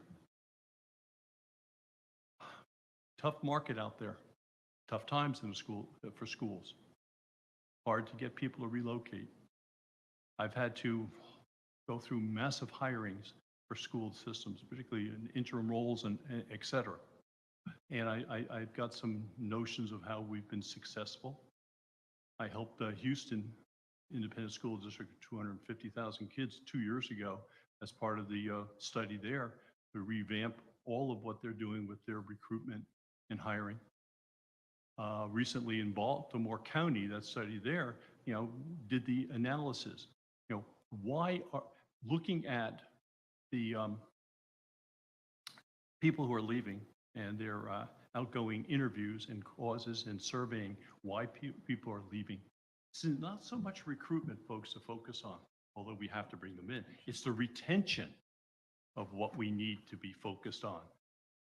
What is it that's driving folks out or away from the profession from Brevard County? So I think that's really critical. And third, you've raised it, okay? For whatever, and I don't know the depth, the need for strengthening community and school district credibility and support. I think those are probably Brevard specific. The other things, I mean, I've read your budget. You know what your superintendent and CFO know what they're doing with regard to constructing the budget. I can bring some dimension to that and ask the right questions and build it in a way to assist them and to guide them in what you're looking for. So, and it appears that many of your projects are doing well. So I guess the big picture is to help you move forward with your search for the permanent. I've done a number of searches. I've helped, as an interim, I've helped districts along with their search consultant, because who knows better what the job is. And, I've served as that resource for candidates, briefing them, preparing the briefing books that I turn over to them before they come in. I can help you in a lot of those kinds of ways if you so choose, okay? But I think what we would need to do, and that's my question to you, what does the board want in the next 6 to 8 months, realistically, to accomplish with your superintendent? Your strategic plan for this year, your metrics, all that stuff. I mean, it's all boilerplate and very nicely constructed. Outcomes, what are the outcomes? Looking at all these things, but most importantly, here's your time in a district in transition and transformation. How to redefine Brevard County schools. I'd like to be a part of that. I have one more question. This is a little off script, and again, because you have already achieved the answers of all the questions I was going to ask you. Does that mean I can leave soon? That means you're going to get lunch early. So looking at your resume, it looks like obviously you have a lot of experience, none of which is really in Florida, though. How familiar are you with Florida statutes and our rules here? I conducted the search for the national search for the Commissioner of Education for Florida like 4 commissioners ago. Okay. Okay. Got to know Tallahassee real well. I've been living in Florida since 1950 something.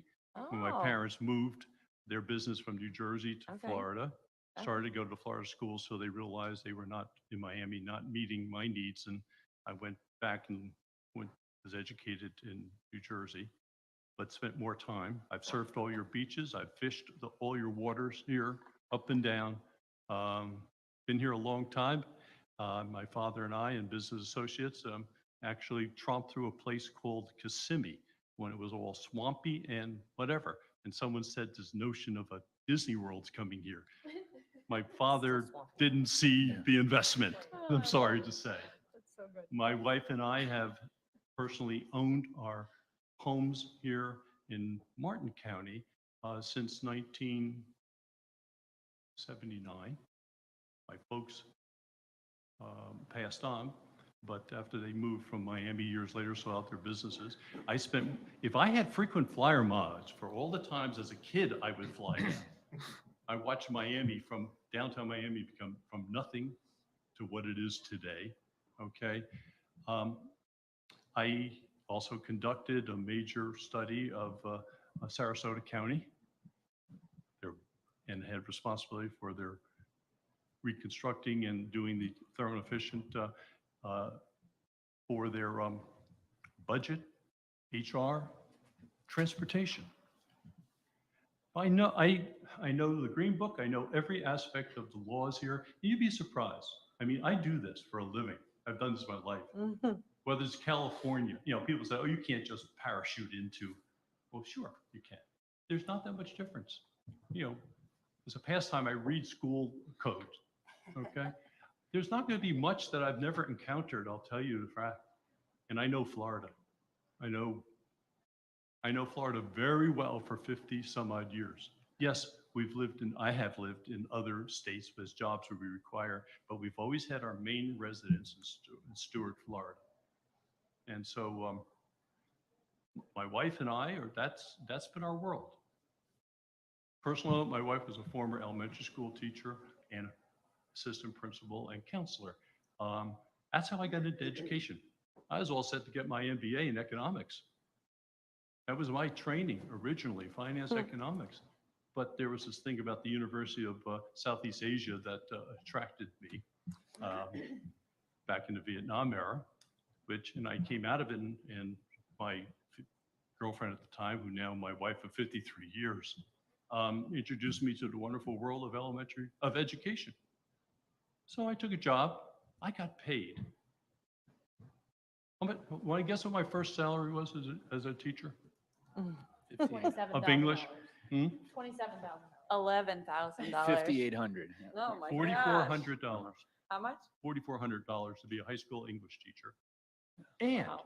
they gave me $400 to be the varsity basketball coach and varsity baseball coach. Still do that. And in New Jersey, they also gave me a shovel to shovel off the infield and a pitcher's mound for baseball. Wow. I got hooked. I was hooked. In education then, and fortunately, I've had wonderful mentors along the way to keep driving me. They recognized something in me that I didn't see. And you can see in rapid order, I taught honors English, advanced placement English for 4 years, became a high school principal in another district. You talk about parachuting with 2,300 kids. That was out of control. And my mandate from the board and from the superintendent was bring this school, high school, under control, discipline-wise. Okay, stop the food fights, stop the excessive cutting, stop the violence, and whatever. That was my job to start off with. Okay, and then in rapid succession, you've seen my life. This is your life. I've laid it out for you. Thank you. And I got the scars to show it too. Ms. Wright, you still have a minute and 45 seconds if Do you we want to want ask. to give it to another Ms. one. Jenkins? What I was gonna do is ask him, because we're getting close to the end, if we can ask you a question and you can tie it into your final piece also. Does that, because it kind of goes with what I think you would say anyway. Ms. Jenkins, I'll give away my questions, right? Ms. Jenkins, if you can ask that question, and then if you can roll from that question into your final, we should be able to finish up on time. Sure. I kind of avoided this question originally just because I felt, don't get me wrong, when you step in as an interim, our schools are still running, our students still need to be successful. But I was deviating a little bit just to make sure I had the other questions in there because I think this is even a bigger picture kind of question. So do with it what you think is appropriate for the role you believe that you will be filling, please. So please explain your experience with diversity, equity, and inclusion and what you have done in your previous roles and what you think you would do in this one to ensure that all of our students are successful. Could you repeat that? I'm having a hard time hearing Absolutely. from the distance here. Yeah. The echo here. That's okay. So please explain your experience with diversity, equity, and inclusion and what you have done and what you would do in this role to ensure all of our students are successful. And again, Sure. more framework of what you really believe your role as this interim would be. Yeah. I've worked, as I indicated to you, mostly large, diverse school system. Many levels of socioeconomic, and when I talk about diverse, I'm talking about students with special needs. I notice your percentage is about 6% higher than that of the national average of those who are classified. I've dealt with consent decrees in special ed, consent decrees with integration. I've worked in school districts with high levels of Hispanic population, non-English speaking, like Los Angeles, African American, Shreveport, Louisiana, my states throughout, okay? And I've endeavored that any child who walks into any of our schools, whether it's any state school or schools that I was responsible for up to 2.4 million students, or in our district schools, regardless of condition, identity, regardless, deserves a safe, secure environment, which I'm a bugger for, as well as the education, the best that we can offer by making sure that we provide this supports, structure, rigor needed for them to be successful. To that end, my boards, and I will give you all that data you would like. You can see it on some of my accomplishments list if you had a chance to look that over I sent to you. My boards can proudly point to, in every situation I was in, significant closing of the gaps among subgroups, African Americans, and even special ed students at the state level and the district level. And even in short-term assignments, those that needed attention academically.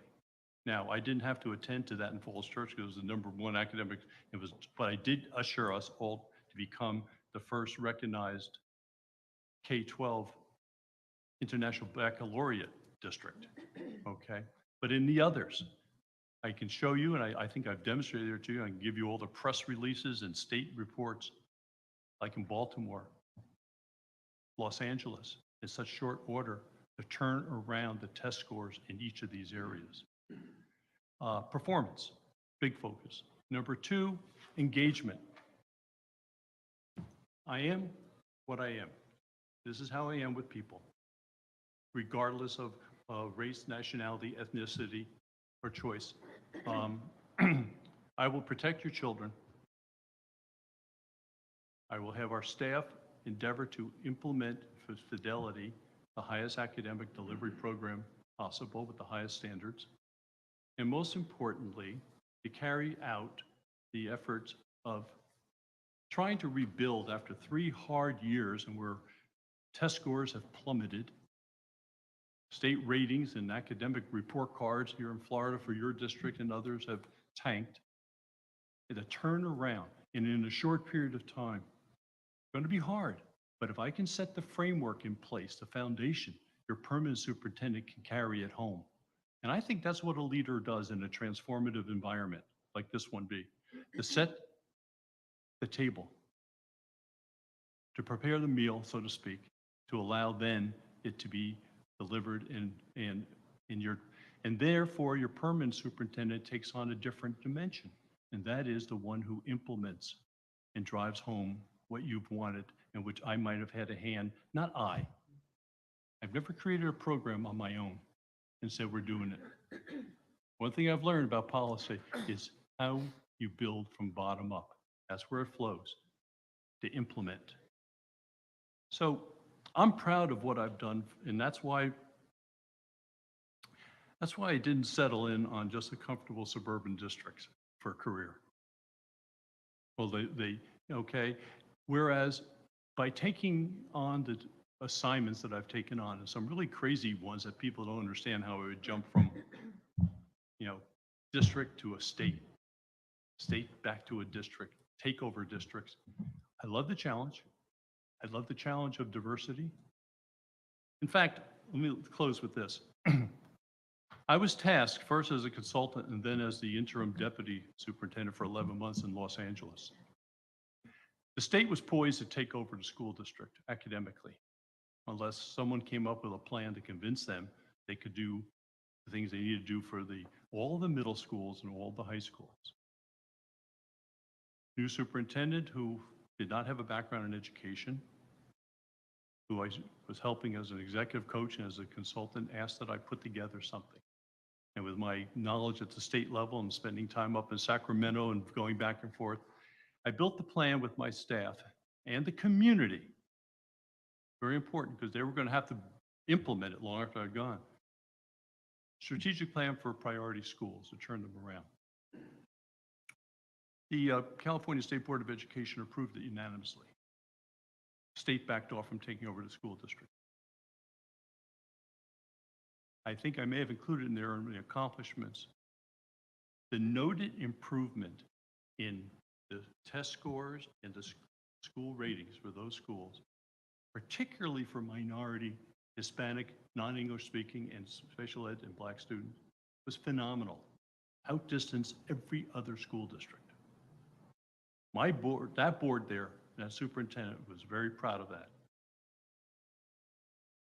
But trust me, it's not what I'm saying, but I'd be happy if you ever wanted to see any of this stuff or the data, to give it to you. It's what happened. I wouldn't have held on to any of those jobs because, again, I've worked with compacts with my board on performance and with quarterly reports. How am I doing? How are we doing on everything that we said we're going out to do? And we did them in public. I don't know if you're doing that with your strategic plan and all your metrics or not, whether or not that's something that's being put up as a scorecard, as a dashboard, and also reporting to the board. I like moving my boards into policy boards, corporate type policy board operation, and not in the weeds boards, administrative. And if you have the central office horses that you say that you have and you trust in, I could see this board giving them the size of this district. Remember, you're the 48th, 49th, 50th largest district and growing in the nation. You're large, you're diverse. You're running a almost $5 billion all-in budget. You need to be thinking big as a board, how you operate, the big picture, and your outcomes. You hire interim, permanent, and central office staff to make sure that what you want to get accomplished is getting accomplished on the timeline that you want accomplished. That's what I could put into place, and I've done that. Sorry for a long answer. No, it's great. Did that include your conclusion or? Um, We have about a minute and 20 till the time where we have to yeah, break. let me just say this. One, 'Cause it'd that be an was- honor for Could have me been. to join you immediately. Like I said, I can stop writing the books I'm writing, and could put a hold on my consulting. I'm flexible at my time. And most importantly, it'd be fun. I think we can laugh together. We can cry together. And most importantly, I appreciate this opportunity to have a conversation and not just structure question. It's artificial. And if you still want me to hang around for the one-on-ones, it'd be my honor to continue the conversation. Thank you, Mr. Chairman and members of the board. Thanks so much for this time. Mr. Schiller, thank you very much. I mean, I want to say a million things right now because that was, if we hire you, do we get all of these reports that I was reading from all of the other places that you've been at? All right, Mr. Trent, you had something to say? I just want to say thank you very much for putting yourself out there, and it was a pleasure. Thank you. Thank you, Mr. Trent. Yes, I appreciate you coming in and all of your knowledge and expertise. I look forward to the one-on-one. Yeah, I do too. All right. Well, you're used to the spotlight, so an extra pressure of being in the public. And of course, we're live stream. We got the Inquisition set up here, so appreciate you being here, and I look forward to our conversation this I afternoon. do too. Thank you. Same thing. I appreciate you being here. I look forward to our one-on-one.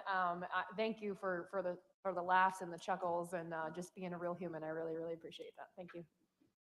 Mr. Schiller, it's been a pleasure. Thank you very much. Thank you, sir.